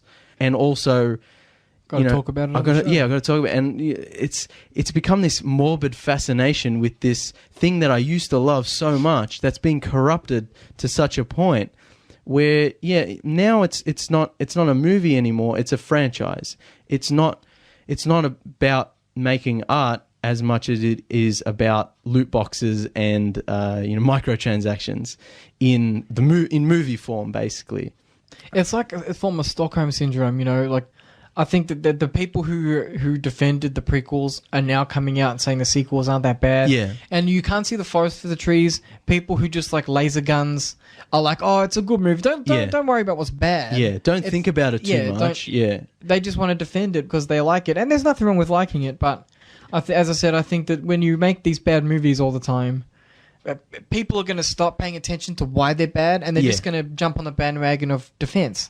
Yeah, I think we've also gotten to a point now with a lot of these big budget CGI movies where it's like, just okay is good enough. Like, it used to be, if a movie was kind of mediocre, you'd be like, what is this crap? We deserve better. Now, if Transformers comes out and is terrible, it's like, oh, it wasn't that bad. It wasn't as bad as the last one. I'll give it a pass, And I think that's the thing with the Star Wars movies. It's like, it might not be as bad as the prequels. We'll give it a pass. But, as we've talked about, it's got a lot of the same problems. But anyway, my point was, why couldn't Rian Johnson give Luke a proper send-off and introduce the Force-sensitive kids at the same time? Like, why was it necessary for him to really cut Luke down to size and really de-mythologize the original trilogy when he could have, given us a more accurate portrayal of Luke, from what we see in the originals at least, and still say Luke Skywalker's bloodline isn't the most important thing. Rey, and that's what I thought he was doing with Rey by saying she's a nobody, but apparently not. I think that the handling of Luke, as you said, cutting him down to size, I think that's entirely just to be edgy. And the reason I say that is because they could have given Luke, elderly Luke, not like a flashback version. Yeah. They could have given Luke, as we see him in The Last Jedi, a whole movie of his own to explore his character arc if they wanted to. This company is not like bound by numbers. If Disney want to make Luke, if they want to give Mark Hamill a Luke Skywalker movie, they could have done spin-off. That. It probably wouldn't have taken too much arm twisting. That's so unnecessary, and it's like it's almost comes into the conversation of I don't want to have to read the books to understand the movie. It's like you shouldn't have to see the Luke Skywalker standalone movie to understand the numbered sequel.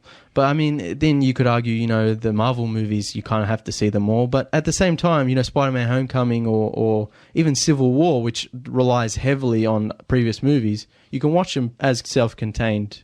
Like this theoretical movie would just be insight into the character. It wouldn't be like some great defining moment. But I think my point is you didn't need to handle him in such a way to make your point when there are other avenues you could have taken. Also, like, I feel like a lot of people are unfamiliar with the original expanded universe, the Legends universe that they call it now. And as we've discussed, a lot of people don't seem to be particularly familiar with the original trilogy as much as they say they love it. But my point is, it's like now this version of Luke in The Last Jedi it changes public perception of who Luke is. So, you know, like in Sam Raimi's Spider-Man movie, the first one, he has the organic web shooters. And I guess most people would just take that as a given. Like, of course he does. But in the comic books, he's never had organic web shooters up until that point, I think. And he makes his own mechanical web shooters. Yeah, it was all mechanical. Yeah, and then the Ultimate Universe, I think, had organic web shooters. But I think that was after the first movie. Yeah, and the Ultimate Universe isn't connected to the main canon. My point is, like, I've always loved the organic web shooters. I thought it makes perfect sense. But my point is that changes public perception of this beloved character. And same with Superman. A lot of people say, oh, Superman sucks, he's boring and dull. But that's because all they know is Man of Steel and Batman v Superman, you know? So it changes the perception, and I think the prequels really, you know, did irreversible damage to the Star Wars franchise by changing the perception of what the Force can do. You know, what lightsabers are used for, what the fighting styles are. You know, they introduced this all with this weird stuff about, you know, Space Jesus and the prophecy and the balance between the Force. There has to be like, you know, this amount of Sith and this amount of Jedi for there to be balance. It's this weird corruption of the purity of what Star Wars was in the original movies, and that's what they just take that in. Do you remember the article I linked you about the comic books? Yeah. The Rey is inhibited, not inhibited, is possessed by the Force. Yeah, basically. So basically the Force chooses out people to... Like an avatar. Yeah, and it's just this ridiculous thing where now the Force is this intelligence that floats around looking for people. It's just stupid. But my point is, it's like, even if you never read one expanded universe thing or played any video games, the original trilogy... That's what you know Luke from. So that this 30-year gap that's not explained in any of the new movies, and then you get this corrupted, cynical version of Luke. It's like, it's not well explained, it's not well executed, but now it's changed public perception. It's like, well, now this is who Luke is. You know what I mean? Like, it's unnecessarily changed him. And I don't know if for the major mass audience, Luke seems to have been sent off the rails by one bad student. You know, I feel like it's like, does it only take one bad student to break him? I really don't think so. And like, what? Again, we don't see any backstory. We don't see any character building. We don't see any world building. So it's like, what has Luke been doing for all these years? Did he just give up immediately and go straight into exile, or did he try to kill Snoke and try to get Ben back, Kylo back? Like, what, you know, did he... It feels so... From The Last Jedi, I guess it's inferred that he nearly killed Kylo, or attempted to. No, yeah, but after that... he just fled. Yeah, he just fled. He saw the burning Jedi temple, and he's like, oh, I guess I better get out of here. And also, why wasn't he... He says Snoke changed Kylo's heart. It's like, if he knew that, like, how did Snoke get Kylo under Luke's nose? Like, see, that's actually something that, at least from what we understand now, right now, is contradictory in the current canon. Because in the books, it claims that Kylo found Snoke in some abandoned temple. Yeah. Yet how could he do that without Luke being aware? And in Last Jedi, Snoke says to Kylo, like, you were nothing when I found you. Yeah. So is that implying that Kylo burned down the Jedi temple, Luke's temple, then found... went off and Snoke found him, or Kylo found Snoke and Snoke's just saying, I actually found you because I drew you there through the Force or whatever. I think the canon's not consistent on that fact. And, you know, like, I don't need 100%, you know, match up in the canon. I just feel like Last Jedi is a contradiction not only with the movies surrounding it, but within itself. But anyway, my overall point in, you know, we were just kind of ranting and rambling there, but there's no need to change how the Force works and how the universe of Star Wars works just because you want to take the franchise in a new direction. You can do that by still staying true to the original trilogy. And I think the only reason Johnson did it was specifically so he could do whatever the hell he wants with the universe and the Force in his trilogy. There's a lot of... a Deus Ex Machina, isn't there, really, when you look at it? Yeah. He could have introduced new characters, new planets, new star systems. He didn't have to change the foundation of the saga. And he didn't have to corrupt characters we all know and love just so in a few years' time he can go, oh, you know those kids we saw, they're all grown up and they're Force users without Luke, without any training, without any training. And then he can do whatever the hell he wants in his movie. But it's like, that's really unfair, for this franchise. And I guess I want to talk about the franchise and Disney and Kathleen Kennedy and how I feel like The Last Jedi is this weird double-edged sword, this weird oxymoron, if you can call it that, of it's a film made by a committee, Disney, but it's also a Rian Johnson view of what, his personal view of what Star Wars is. And so it's constantly butting heads within its own DNA. Does that make sense? Yeah. So, like, Kathleen Kennedy treats Star Wars like any other big tentpole movie. She treats it like any other Marvel, DC, Transformers type, big budget CGI blockbuster movie. And I guess that begs the question is, like, can you treat Star Wars the same as any other franchise? Should you treat any movie of any franchise as any other superhero franchise? I feel like, Disney really misunderstands Star Wars a lot of the time. Just the fact that the spin-off movies, like Rogue One, the Han Solo movie, and whatever comes next, they don't have the opening crawl. And that was Disney's idea to be different for the spin-offs, like to differentiate them from the numbered sequels. That doesn't make sense. Like that's not what the spin-offs needed to be creative, to be different. It also misunderstands what Star Wars is. Star Wars is an adventure film. It's a Flash Gordon black and white serial. It's an adventure serial. And that kind of opening crawl is really important to that. It's like each spin-off is a new adventure set, in a different time, in a different place. You really needed that it sets up the context. You really needed that opening crawl. And even the old expanded universe, all the video games and some of the comic books even had the opening crawl in the first page. Like, this is something you really needed for those spin-off movies, so you can set up a world really quickly, without having the audience have to know all of Star Wars canon, And I just feel like, Disney and Kathleen Kennedy don't really understand Star Wars or they're... Like, you can't just have the Lucasfilm logo come up and then the Star Wars logo come up. They don't do the opening main title theme. God knows why. You can just reuse that theme for every movie. It's the Star Wars theme. And then they cut and it's like they've skipped the opening crawl and they just cut to the opening shot. It's like, that's not creative. That's not, that's unnecessary. And it's defying tradition for the sake of it. Yeah, essentially. Yeah, you don't achieve anything by leaving this stuff out. In fact, you lose things by getting rid of it. Also, like this kind of entered my mind as well. Thinking about the future of this franchise and how they clearly don't have a plan or they clearly don't understand Star Wars. But a lot of filmmakers young filmmakers who grew up watching the prequels, in 10 years' time, will get movies that are basically The Force Awakens, but about the prequels. So they're this nostalgia trip about how great the prequels were. Do you know what I mean? It's this really scary thought of there's going to be a Jar Jar standalone movie by a guy who thought Jar Jar was the greatest character ever made when he was 5 years old. And it'd be really gritty. Actually, that would be pretty funny. But you know what I mean? Like, it's a bit and like... I mean, I could do like a whole 100-episode series on the prequels. I could just talk about them forever.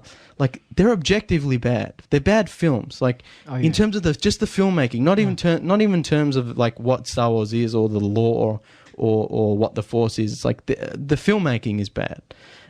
So, in the future for filmmakers to come in, and I think Rian Johnson is kind of on the edge here of where he's kind of, legitimizing what the prequels did. Yeah, there's going to be a lot of movies that are about the prequels, and we're just going to end up getting this kind of, fan wank about, like The Force Awakens was just a nostalgia trip, except this time it'll be about, the Phantom Menace was so great, Revenge of the Sith spin-off movie. It's like you said, I think people don't care about Star Wars. They care about the Star Wars movies that they like. But then, and I'm talking about people who don't really appreciate the original saga. And we know people who don't care about the original movies, but prefer the prequels. Yeah. So when you make these movies, but you ignore large sections of what's come before, you're really setting yourself up to make something. Yeah. It's like a circle. You're just going to keep making the stuff that people don't like. Yeah. Or I guess, certain people do like. And I guess my point is, it's okay if you like the prequels. If it's okay if you like The Force Awakens and Last Jedi. But what I want to see out of this is good movies. And the prequels and Force Awakens and Last Jedi are not good movies. Well, in terms of the filmmaking itself. Well, there was a quote I read. You can always make a bad movie out of a good script, but you can never make a good movie out of a bad script. And I think this is The Last Jedi, at least. That's very much a case of a good point. This situation. Yeah. So it's like, I mean, like, you know, the prequel spin-off movies that are surely to come down the track might be great, but only if they're well-made films, you know, only if they're made with the care that great films are made with, and not if they're terrible, contradictory movies, you know. So, yeah, I feel like with this whole influx of superhero movies we're seeing now, you know, this oversaturation, those type of big-budget CGI movies have just become pure spectacle. They're just theme park rides. They're not movies anymore. And I think Avatar was really the kind of first, well, maybe not the first one, but one of the major sort of... Like a milestone. Milestone in this, which I hated Avatar. It's one of the worst movies I've ever seen. I hated it with every fiber of my being. It's a Pocahontas ripoff, right? Yeah, because it's a 3-hour tech demo. It's look how pretty this CGI is, look how great this 3D is. And for years afterwards, we got all these unnecessary 3D conversions of movies that weren't in 3D, and you know, luckily that's gone away now. But, you know, my point is, you know, like, The Last Jedi will have a ripple effect on all of Star Wars media for the future. And the fact that it's already been directly affected by other tentpole superhero movies, because clearly that's kind of what Last Jedi is, a superhero movie. Last Jedi is a reflection of what's going on right now with Hollywood. Episode 15, in however many years that comes out, will still be feeling the effects of The Last Jedi, you know? Just in the same way that the Force Awakens was a reaction to the prequels, you know, it's just going to keep going, and I don't think they can recover. You know, I hope they do. I hope we get good films. I hope the Han Solo movie is good. I hope Episode 9 is good. But and at this point, I don't think they can recover from that. You know, if Marvel has a bit of a dud film, they can recover. But I think at this point, everything's sort of connected. I think there needs to be a change in attitude about the storytelling. And I know I said this in the previous episode. There needs to be someone in charge of creating a cohesive narrative. Yeah. That doesn't seem to be the way they're approaching it right now. No. So I think that we wouldn't be talking about half the problems they're talking about right now if there was someone at the top, like a Kevin Feige, who was saying, "This is the storyline. We're not going to move away from this. This is it. This is the plan." Yeah, but see, like as much as I love Marvel and that kind of leads to how Marvel's not really going to change. Then they're not all of a sudden going to drop a really weird, twisted, dark movie in the middle of their main canon. They have the Netflix series, which is good, and you know, hopefully they might do more spin-offs, darker spin-offs or whatever. But yeah, they're kind of stuck in that, and I think Star Wars, I don't want it to be stuck in that, but at the same time, I feel like should we even consider the dark R-rated violent Star Wars movie? Is that even a Star Wars thing we want? The Bounty Hunter movie, the Mandalorian film, I guess. Yeah.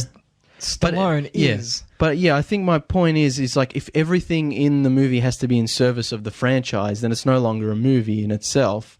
But then you come back to my point of, this is both a Studio Disney meddling film and a Rian Johnson passion project at the same time, and it's a contradiction in itself. There's a quote from Kurt Vonnegut that says, "Write to please just one person. If you open up a window and make love to the world, so to speak, your story will get pneumonia." So it's kind of like, you know, if you're writing for everyone, you end up writing for no one. And I feel like Johnson, with The Last Jedi, has sort of done this double-edged thing where it's like, it's a Disney superhero movie, but only written for him. It's this weird, like, I really can't it's like he accept made the it in my mind. He made the movie for himself, but Disney also made it so it's relevant for other people. So so it becomes this thing where it's like, it's both a slave to the superhero franchise phenomenon that's happening at the moment, but it's also it's Rian Johnson doing whatever the hell he wants, giving his own interpretation of the Force. It's going to sound very harsh, but I view this and The Force Awakens, because they're so connected, it's essentially just big budget fan fiction. Pretty much, yeah. Because like the way they change everything, that's what happens in fan fiction. You'll take something you don't like from a franchise, and then Leia gets blown out into space and she flies back. It's so cool. Like, it's fan fiction. And bullshit. then you change the way the Force works. You get rid of the races you don't like. Yeah, it's fan fiction. Yeah. And the reason I say that is because it's not connected to the original saga in any tangible way, apart from a few characters. It's like Johnson has no regard for the past or the future of this franchise, which in some ways is good because he's making his own film, but it's like this film's directly tied to The Force Awakens and deals with characters directly from the original trilogy and is part of a franchise. So it's like, I feel like I'm running in circles. I don't even know how to put this. It's like it's both a franchise generic factory farm film, and at the same time it's like a film by a guy who doesn't care anything about this franchise and superhero movies. It's like he's just making it's this weird film that's like fighting itself within itself and fighting all previous installments and all coming installments of the franchise. So yeah, like I feel like The Force Awakens, like I said in a previous episode, The Force Awakens is a lot of the problem to do with The Last Jedi. Like, a lot of the problems in The Last Jedi come from The Force Awakens. And I feel like that's because they could have continued the franchise similarly to what the original EU did. They don't have to follow it exactly. I understand why that they didn't want to be beholden to those books and those games and comics and whatever. That's fine. I understand why they didn't want to follow that, but like just the overall idea of this is where Luke goes, this is where Han and Leia go, this is where the universe ends up.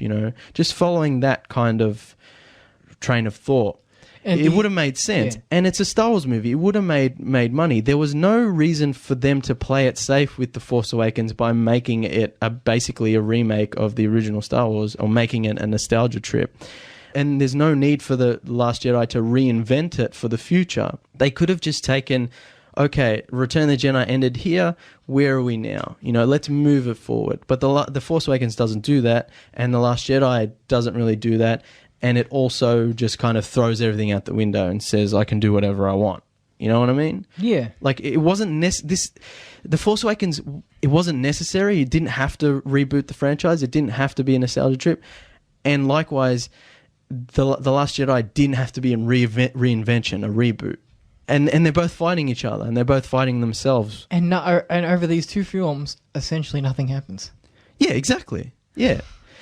And like, why did Rian Johnson feel like he had to reinvent it at all? And I think I already answered that, where it's like he wanted to wipe the slate clean so he could do whatever the hell he wants for his future installments. But then I guess that begs the question: is did he write the script before they told him he was getting future movies? As I said, I treat this as fan fiction just because of some of the decisions he made are very reminiscent of the way authors handle fan fiction. Yeah. And I think that makes sense. Also, considering if he's getting 3 movies, he essentially gets to define his future playground. Exactly, so by saying that the Force is this mystical intelligence, he can now use that in his upcoming film. He's laying the groundwork for terrible movies to come. Exactly, yeah. Which, isn't really fair, like I said, for this trilogy right now, or for any future installments, or for the past installments, which it doesn't, match up to. So these movies are all about brand recognition. It's just, we slap the Star Wars name on it. It doesn't matter if it's good or not. Just, release it. People will go see it regardless. People are going to like it regardless.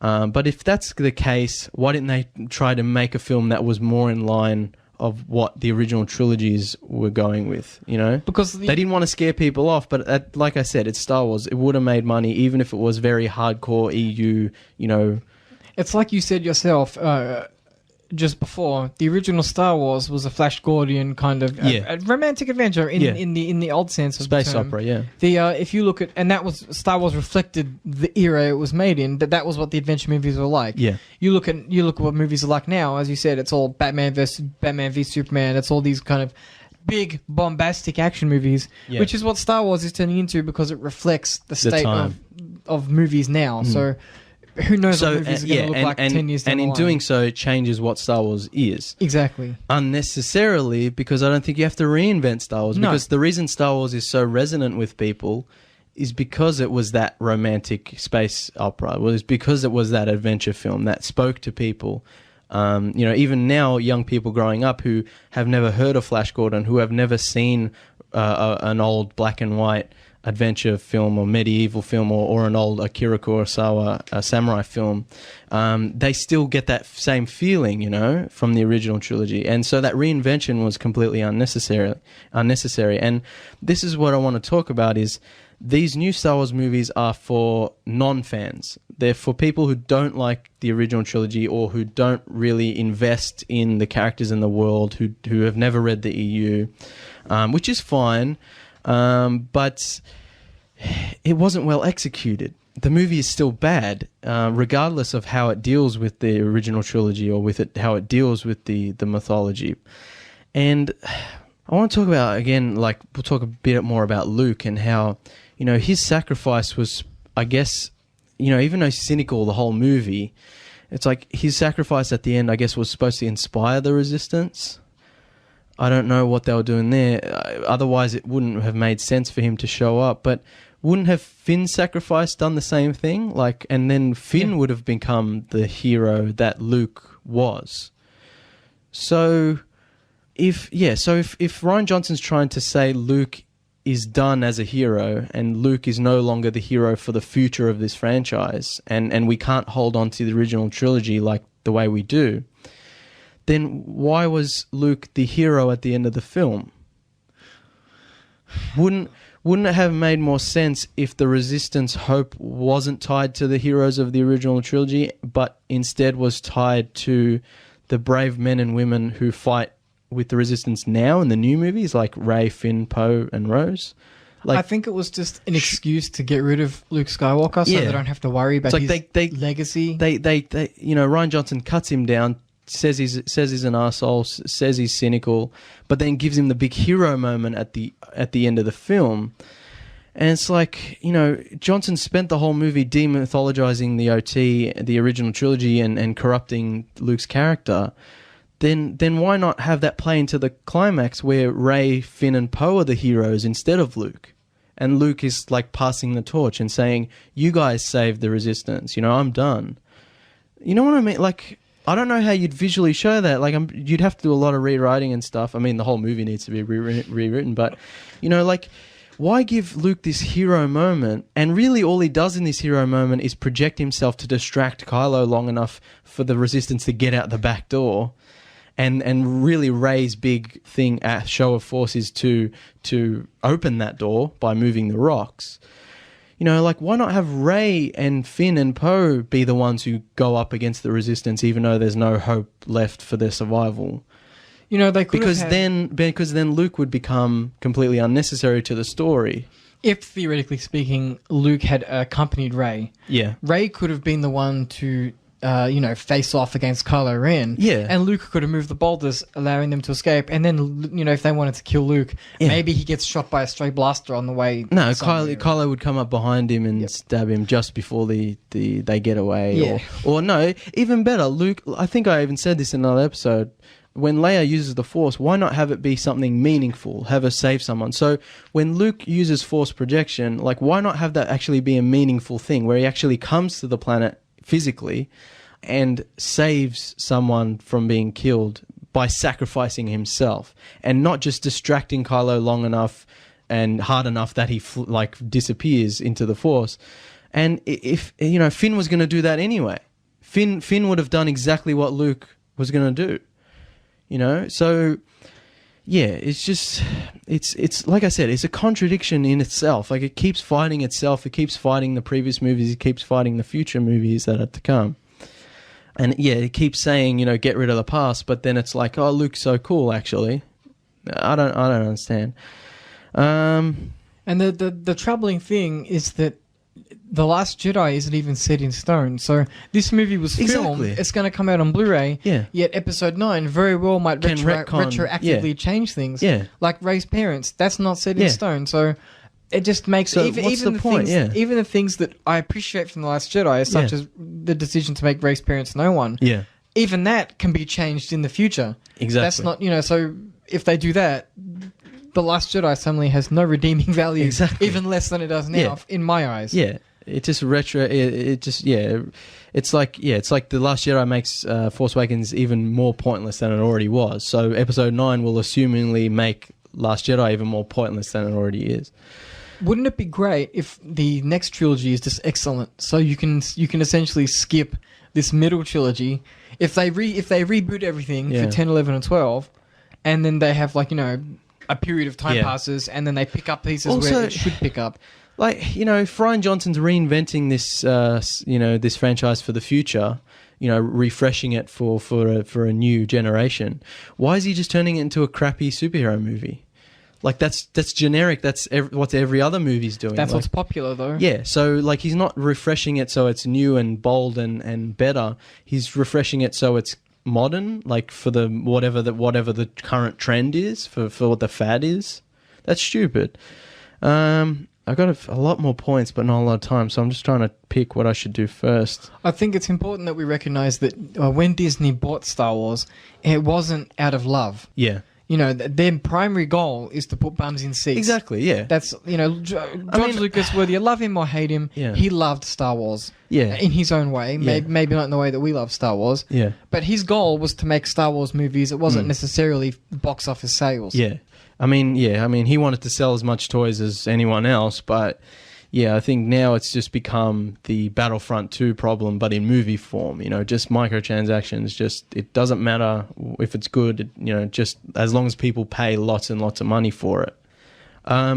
So I'm just going to quickly go through some points I haven't gone through in the previous episodes. I don't like Rey's costume design in The Force Awakens.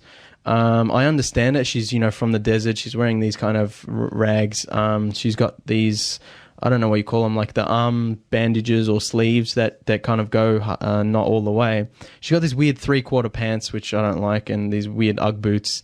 But anyway, it's I understand that's that movie. But then at the end of The Force Awakens, she gets a new outfit, which is the exact same as her old outfit, except it's like a dark blue. Really? It's really annoying. She's still got the weird sleeve bandages. She's still got the weird 3/4 pants. She's still got the weird Ugg boots. Except now, instead of being grey rags, it's blue, like a more blue, finer material. That's really poor design. And one of the reasons it is because in the original trilogy, Luke is wearing, the white tunic and the pants and it's that makes sense because he's from the desert, so he wears that outfit, and he goes the whole movie wearing that outfit. But then at the end, when he's at the medal award ceremony, he's got this, cool leather jacket and this black shirt and these black pants and these boots, and that's kind of showing his character progression. They deliberately designed it that way so he looked more like Han Solo, so you can show that he's grown as a character. He's less naive, he's more battle-hardened, whatever. That's character progression just through visuals. That's what the original movies do so well. And in The Force Awakens, the movie ends with her in the same costume but a different colour. That's not character progression. And then in The Last Jedi, she's still got the arm bandage things, and she's still got... It's always the same... And because it takes place a few days after, it's there's no character... There's no visual character. The visual filmmaking is so poor in these new movies. You said it yourself... I think it was the last episode or the episode before that. There's very little character development for Rey at all. Exactly, so she's a non-character. It's pretty indicative. We can't really complain that her costume design's poor. Yeah, when the whole character is just not very well thought out entirely. We're joined now by Callum. How you going, Callum? Get your mic there real close. Good. Thanks for having me, James. That's all right. I apologise if I'm slurring my words. I just came back from the dentist after getting a filling. Geez. So is this real life? One side of my face is very numb. Okay. Well, I won't involve you in too much of the conversation because I got a lot to get through and not a lot of time. But I want to talk about Kylo Ren's wounds. So in Force Awakens, he gets shot in the side by Chewie's bowcaster. And everyone was like, oh, well, that perfectly explains why Finn and Rey could go up against him and almost defeat him in lightsaber battle, even though they had never been trained. But after getting shot, he never really shows symptoms of being that hurt. Like, he does this weird battle cry where he like punches himself in his wound and he's like psyching himself up. Then after that, there are no visual clues to him being hurt. Like, he doesn't hunch, he doesn't hold his side. It would have made more sense if he was holding his side and fighting Rey and Finn with one hand, and then it would make more sense that they were able to get the one up on him. You can't ignore pain through the Force. Yeah, and that's the thing. It's like people say, oh, it makes sense. It makes sense that Finn and Rey could beat him, but it doesn't. They've had no training. Finn doesn't have any Force powers. It's just J.J. Abrams wanted them to fight, so they fought. It doesn't make any sense. But what I wanted to say was, in The Last Jedi, which takes place a few days after Force Awakens, unless I'm misremembering, Kylo doesn't have a wound in his side. No, look, he might have a scar that I didn't see, and this is not a big deal. I'm trying to just getting through some nitpicky points that I look. It's sci-fi. I mean, he could have gotten to a Bacta tank or whatever. But I just feel like it's indicative of one, the poor visual filmmaking, the poor directing, the poor writing these films have, but also the fact that The Last Jedi just kind of ignores The Force Awakens, and so like if The Last Jedi really played up that Kylo had this wound in his side. It's like then you could say, oh, actually retroactively The Force Awakens end fight made more sense. But again, these movies contradict each other. They have no real overall plan or arc or any real sense of coherency or consistency. But these are all just nitpicky points I'm trying to get out of the way. Also, the only reason Maz is in The Last Jedi is because they kind of had to. It's like she was a character in Force Awakens, so I guess we got to have her again. So they call her up in the middle of this slow car chase, and they're like, "Hey, do you know any code breakers?" And it's the worst. I hate it so much. But I think if they had the ability to long range call people, like why was she the only person they called for help? And wouldn't the Imperial ship intercept that call?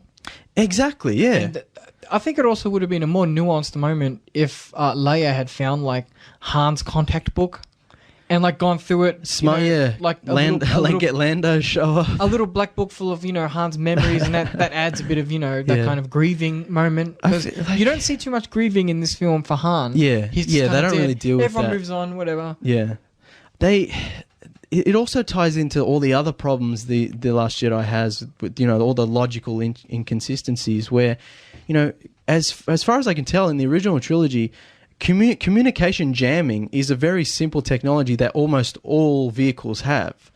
So you just flip a switch and you just jam the communications of all the other vehicles around you. So why wasn't the First Order ship jamming the communications of the Resistance ship? Like, just automatically, they would have flipped a switch. Well, I think last week we were talking about how the technology in Star Wars has changed. They don't have the ability anymore to track humanoids. Yeah, he just life readings.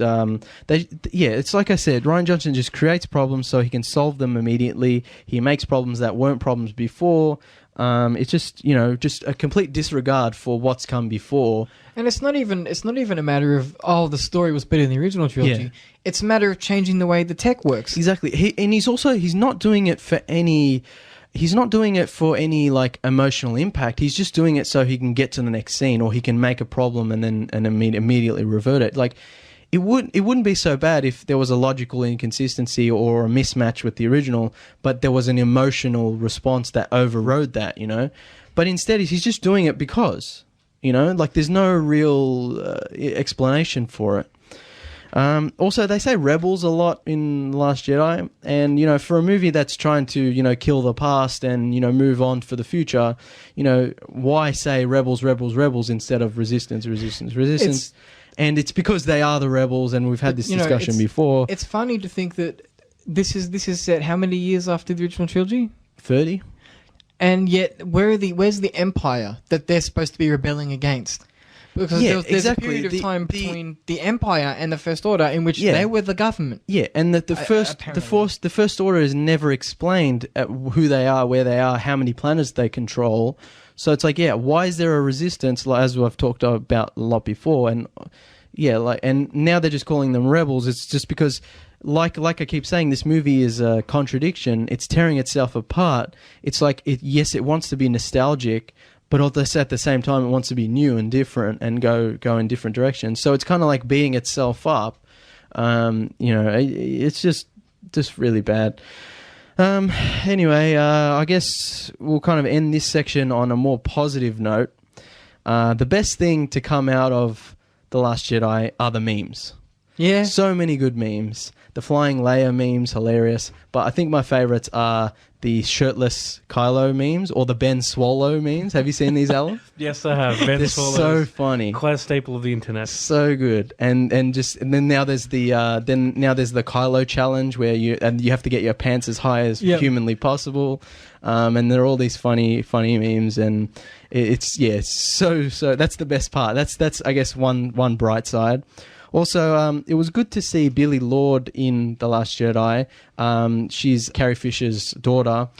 She did have a small cameo in Force Awakens, but kind of Last Jedi kind of expands her part. She plays, I think, Lieutenant Connix, I think is her character name, and she kind of helps Poe and Finn kind of with their plan. And yeah, it's good to see her, especially because, in retrospect, that was Carrie Fisher's last movie. And I'm hoping to see her return in the future, even though she's really just a side character who doesn't really have any consequences. Just like, it'd be cool to see her come back if she's willing for that. Also, I think I liked the look of Chewie better in Last Jedi than I did in Force Awakens. I'm not sure. I'm not sure if they changed the costume at all, but I feel like in the Force Awakens, Chewie looked really clean and slick, and he looked like one of those, when they do an ad for like Pepsi or something, and they bring out a well-known character, and it's like the costume is really high quality, but not really right. You know what I mean? Like Darth Vader comes out and grabs a Coke with his Force powers. It's like it doesn't really look the same as the original Darth Vader. It's like I felt like the Force Awakens did that with Chewie, where he was like really clean and just it didn't really look right. I feel like if they did use a different costume, or if they styled the hair differently or something in Last Jedi, I think it did look a bit better. Maybe it was just me, or maybe I was just feeling differently on that day, but he did look more, more shaggy and more like he did in the original movie. So I like that. Also, I talked about in the first part of the review, Steve Yedlin did the cinematography for The Last Jedi, and he did all of Rian Johnson's previous films, and I really like his camera work and his slick camera movements and all that. And there was one moment in The Last Jedi that I was like, oh, that's a really good Steve Yedlin shot, where Rey has kind of heard voices in the tree on the island, and she goes in and she's looking at all the old the old Jedi books, and then you kind of hear the voices and they kind of turn into Luke's voice, and he goes, "Who are you?" And the camera kind of turns from Rey through the tree to Luke. I really liked that moment. I thought that was really well done. I like how the sound design kind of changes from the whispers to Luke's voice, and it kind of echoes. And I like that's a really simple camera movement, just left to right. So that's pretty much all the positives I have for The Last Jedi. I kind of left them a bit late. I maybe should have talked about them in the first part, but they just kind of came out of my notes as I was cutting them down. Yeah, so I'll end the show talking about, I understand people don't like Star Wars fans. There are people who are just rabid fans who go too far. They send death threats and all that crazy stuff. And they make cuts without any of the female cast members. Did you hear about that? What? Like fan edits of the films? That's disgusting. Some MRAs in quotation marks decided to edit out the female cast members. And I think it was a cut of like 40 minutes. That's really 40 messed minutes. up. Like, why bother? Why? Just people are sick. But anyway, my point is, there are those fans who are insane, and I don't want to be associated with them in any way. And there are people who are boycotting the movies and writing petitions for George Lucas to return. And it's like, no, I don't want any of that. That's ridiculous. The movies come out, I have to deal with it. It's still not a good movie. I don't have to like it. But what I want to talk about is like, yes, there are those fans, but then there are fans like me and Callum and you and others who it's like the reason we get so angry and worked up is because we love this franchise, because we love the original movie so much. And it's if you don't have passion or stakes in a franchise, then you're just going to talk about it clinically and then you're going to move on. You're going to say, here's my 10-minute review, and now I'm not going to think about it anymore. You know, I think I must have mentioned this on a different episode, but I don't want a petition to come out that says, decanonize The Last Jedi. Yeah. I want them to make a good movie. Exactly, But keep The Last Jedi, right? Yeah. That's done now. Yeah. But how about Episode 9 be fantastic? Exactly, yeah. That's 100% right. Yeah, what I want from these is good movies. It doesn't have to be 100% beholden to what my view of Star Wars is, as long as it's a good movie. And these movies are not good in any sense of the word. So yeah, you can have you can hype things up too much and be disappointed by the end result. But I don't think it's even about holding it to impossible standards. It's just like I'm keeping holding Last Jedi to the normal standards I would for any movie. Does it have character growth? Does it have world building? Does it have good cinematography? Does it have good action scenes? Whatever. And the answer is no. The Last Jedi is not a good film, even when you remove the expectations of what a Star Wars movie is supposed to be. This is kind of unrelated, but we went to see 3 Billboards. Yeah, recently. Which is really good, and I highly recommend it. Yeah, the character arcs in that film, yeah, I thought were just incredible. Yeah, and I like how they kind of intertwine, and one character you think is going one way, and then all of a sudden he goes another way. It's not like these ideas about how to write a story arc are like hidden from big companies. You know, it's not like indie... Rian Johnson has done them in all of his other films. Exactly. It's really well. It's not like these hipster filmmakers are the ones holding all the secret codes about how to write a good film. Yeah, you can make good big CGI blockbusters with good character development. I think Disney's just prioritizing the spectacle first. Yeah. And so when you put spectacle first, things like character development and arcs that make sense go on the back burner. They do try to write those, I'm sure, but they kind of just fall between the cracks. Yeah. Because as long as it looks good, people are going to see it. Yeah. And that's what they focus on. Also, one thing I want to talk about, I think we discussed this briefly, it's like now that the new movies have come out, everyone is automatically a Star Wars expert, even though people, like I said, don't really know anything about the original movies, haven't really rewatched them recently, haven't read any of the expanded universe, don't really, know the lore or the mythology. It's like, now that these movies have come out, it's like everyone is it's like, oh, well, actually, this does make sense because of this. And the same thing happened with, Batman Begins came out, and then all of a sudden, everyone was a Batman expert. And the X-Files, when that returns. Yeah, it's like people who have never really don't have stakes in it or a passion for it, are all of a sudden like, oh, well, actually, this, and this. And it's like, just, the reason I talk about it, Star Wars, so much is because I love it and because I love reading about it. I go on Wikipedia and I just read the character bios. That's not to say you're not gatekeeping here. You're not saying people who like it don't like it at the same level you do. Yeah. I think though that your point is that the point that I agree with rather is that. You can't tell people that a movie is fantastic because X, Y, and Z, and then not have any interest in what's come before, exactly, and then just keep trying to refute people like us who are saying, well, if you look at it from this perspective, it doesn't make sense. If you've never seen a Star Wars movie before Force Awakens and you just saw Force Awakens and you loved it, that's fine. I'm happy for you. I hope you enjoy all the movies from now until. But don't tell me it's not a bad movie because it doesn't make sense in terms of where it's come from, where it's going. And also then you have the other problems of it's not a good movie in itself. The filmmaking isn't good. Because if you try to look at this film and deconstruct it and review it without any context about what Star Wars is, you're not going to understand points that people make when they talk about the original trilogy. Exactly, yeah. And again, I'm not trying to gatekeep anyone. No. But if you're talking about the original trilogy and someone doesn't care about the original trilogy, it's not gonna sink in. They're not gonna care what you have to say about it, and they're gonna disregard it. So you have all these critics and reviewers and fans who really like the new sequel trilogy, but they don't care about the original trilogy, and they think that to quote an actual magazine, people like us are screaming man babies. Yeah. Which, look, people can think what they want, but my point is, if you detach context from a whole saga, you're gonna you lose something. Especially a whole saga that especially this new trilogy, which was based in nostalgia, and has now like completely removed itself from that, and while still trying to keep hold of that, it's like. It's ridiculous, like you have to have some sort of knowledge of it, or you don't have to, but you have to have that. I have that passion for it. That's why I did these episodes on it. And I love movies. That's why I want to talk about movies as a whole, as an industry, the Disney and the superheroes and that whole thing. Like, this is why I wanted to discuss it. Also, people who say the original trilogy aren't that good anyway are just trolling, or they don't really understand filmmaking, as a whole. And I think a problem with Star Wars is it was had such an impact.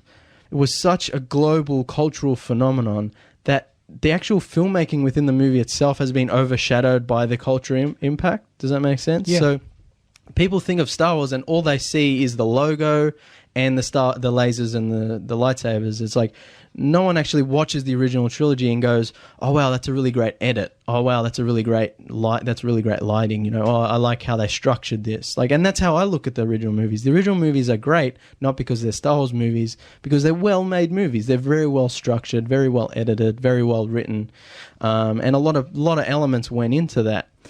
And these new movies aren't good at all. And we wouldn't even be having this conversation if the original trilogy wasn't even good to begin with. We would just be like, those old movies, they're crap. If it had made no money, no more movies would be made. If the original Star Wars had bombed, no one. I don't think the Empire would have been very successful either. But even if the original Star Wars was exactly the same as it is now, the theatrical version, of course, but they never made any sequels and it bombed and no one talks about it, it would still be a really great film. Yeah. You can take Star Wars and study it in a film school, in a film class. And I'm not saying that to be arty or pretentious. I'm saying that because it's true. There are many documentaries that you can go on YouTube and watch right now, if you feel so inclined, that describe how the original movies are set out and how they deal with the hero's journey and how they structure and how they introduce characters and stuff like that. They're very well made, and that's why I love them so much. Not just because there's laser guns, it's because they're well made movies. And this kind of, brings into the conversation is like, can you make a good Star Wars movie anymore? And I think before Force Awakens, I would have said yes, 100%. Even with the prequels, the damage that the prequels did. After The Last Jedi, I'm not sure anymore. I think you could, but you'd have to ignore pretty much everything that's come since. I think you could, even given the universe in the state that it's in. Yeah. I think you could, but it would take, and I say risk taking, not risk taking as in pushing the boundaries. Yeah. But it'll take Disney to take some risks with it. You'd have to let the story not necessarily be the kind of story that people want to see. Yeah. It would have to be written in such a way that it's not just like a rehash of everything else that's out of the here's the movies thing, today. is like being different is okay. I don't mind if Star Wars is a bit different, but you have to stay true to the spirit of what made Star Wars Star Wars. You have to stay true to what made these characters and this world so great. Star Trek II, The Wrath of Khan, was so different from the first movie and so different from the original series, but it kept true to the spirit of Star Trek. And so did Logan early last year. Logan was a very different movie from any other superhero movie, from any other X-Men movie, but it stayed true to the character of Wolverine and to the world of the X-Men.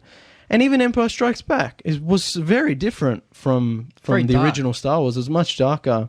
And a lot of people didn't like it at the time because they were like, oh, this is so much different. But it stayed true to what Star Wars was. It stayed true to the spirit. And by spirit, I mean that sense of adventure and that wonder. Luke looking at the binary suns on Tatooine, that sense of adventure. And I don't these new movies don't do that. And I'm fine if they're different. I'm fine if they bring in new ideas, new characters, whatever. But they're not staying true to what makes Star Wars such a cultural global phenomenon. That the reason it has resonated with people for over 40 years. You know what I mean? Yeah, it's like we were like I said earlier. They reflect the state of filmmaking. So these movies are like Transformers. They're like the superhero movies. They become bland and generic. For a superhero movie, that's fine. But Star Wars isn't supposed to be a superhero movie. But even superhero movies, you got to break the mold. You got to do a Logan. You got to do a Dark Knight. Deadpool. Even a Deadpool, yeah. So different is fine as long as you're staying true to the characters, to the world. or, you know, and you have to be well executed. You still have to make a good film. You can't just say we're going to be different and then that's that. But yeah, so I think The Last Jedi tried to show that there is more to Star Wars than just the original trilogy. But I think really it just ended up reaffirming that the only good Star Wars is the original trilogy. It just kind of cemented that those movies were so great because of the filmmaking, because of the time they came out. You know, before Star Wars came out, there was no Star Wars, if that makes sense. Yeah. Now, Star Wars is so baked into everyone's psyche, baked into the sci-fi genre, that it's like no one can make a sci-fi film without Star Wars somehow having an effect on that. Look, I think if I may speak to the listeners for a second. Yeah. I think that if you're interested in Star Wars and seeing where it could go, I think just maybe the first 3 to 6 Star Wars Expanded Universe books are a good indication. Trilogy, Jedi Academy Trilogy, maybe. A couple of fan fictions. Skip by Jedi, but Callum likes the what do you call the fan fictions where they're slash fiction? Yeah, Callum likes those. No, but my point is the story Callum, design. I'm going to send you the Obi-Wan Qui-Gon slash fiction. Okay. That's all I'm going to say. I don't know what a slash fiction We're getting a bit saucy for radio right now. The narrative design in the Expand Universe, at least the original few books, was so well done. It makes sense. Yeah, so it was like here's where Return of the Jedi ends. Where do these characters? Where does this world go now? If you like The Last Jedi, check out the Thrawn trilogy because it'll blow your mind. Yeah. And like I said on another episode, it feels like Star Wars. You know, it stays true to the spirit while, you know, going into a new corner of the story, of the narrative of the universe. So yeah, Star Wars isn't special anymore. It's become a generic superhero film.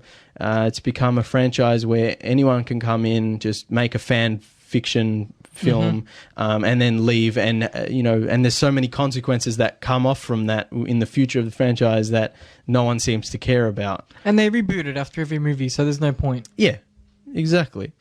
So we're almost out of time. I just want to end the show by saying, you know, it doesn't matter what your interpretation of the canon is. It doesn't matter what you think the Force can do. It doesn't matter what you wanted from Luke's character.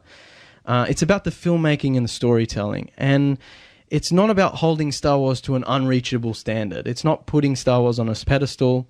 At the end of it all, Last Jedi was not a good movie in any sense. Objectively, it was a bad film. Poorly written, poorly directed, bad special effects, uneven tone, etc., etc. So, you know, I've talked a lot about, you know, what I think Luke should have done and what I think the Force can do and all that, and what the EU says and what the original trilogy said. But throwing out all that, still, just from filmmaking, from how you make a good film, The Last Jedi isn't good.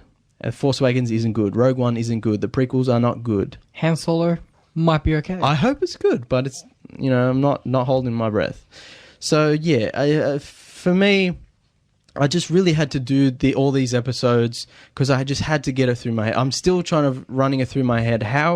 How can someone look at the original trilogy and say that's not very good, or say I don't care about that, I'm just going to do whatever I want? I also think it's important for you to air your views, even though they're negative, because just the movie got such a positive critical response.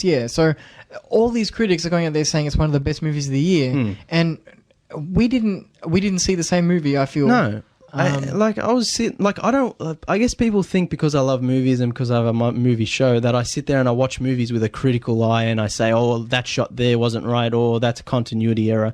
I watch movies the same as everyone else. I sit there and I let it bathe over me. But, you know, I want an emotional engagement. I want an intellectual engagement. And movies like Transformers and that don't give me that. And they're just boring spectacle films that just might as well be a roller coaster. You might as well go to the theme park and get on the roller coaster. And The Last Jedi is similar, where it's just bombarding you with stupid stuff that doesn't make sense. I was sitting there and I was like, why can't people see what I see? And I think, you know, maybe one of the reasons I do this show is so I can say, I'm not trying to convince people. I'm not trying to convert people to my way of thinking. I'm just saying, like, why can't people just see that when a character says something and then does the opposite and then returns to the same thing they were thinking in the first place, like, that's not character development. You know, that's a very simple thing. You know, I'm just rambling now, but you know what I mean. It's like, I think it's important to present an alternative view. Like you're not being contrarian. No, I'm not doing it just to be shocking or to make people angry. I'm doing it because I have a passion for movies and Star Wars. Who are always going to say the opposite of what is popular. Yeah. Right. I mean, that's not what you're trying to do, and that's not what I'm trying to say. That's not what Callum's trying to do. Yeah. Like I think it's important to be honest with your views about a film, even if it's not popular. Yeah. True. So I think I've got through everything. I mean, we could probably just keep talking for every episode from now until forever. But, thank you everyone for listening. I really appreciate it. And I hope that people have actually listened to every single Last Jedi episode. And I'm hoping now that when I upload them all, that you can go back and listen to all 4 parts. You should cut them as into one 4 hour. I think that would be a bit much. But I think it'd be good to go back and listen to all 4 parts and sort of chart my insanity and chart the ups and downs and it'll even be good for me to look back at it all and learn from it myself. So that's one of the reasons I did it. And hopefully next week we can get back to more regular reviews. But I think also one of the things that I did with this is I did something I wanted to do from the beginning, was just do focus specials, which I haven't really got a chance to do because of the restrictions of having a 1 hour radio show on live. So I'm hoping to start a podcast soon and have more freedom there. But for now, hopefully in the future the show will keep getting better. And thank you very much, Callum, for coming in. I really appreciate it. Nathan couldn't be here today, but thanks to him as well for being on the other episodes.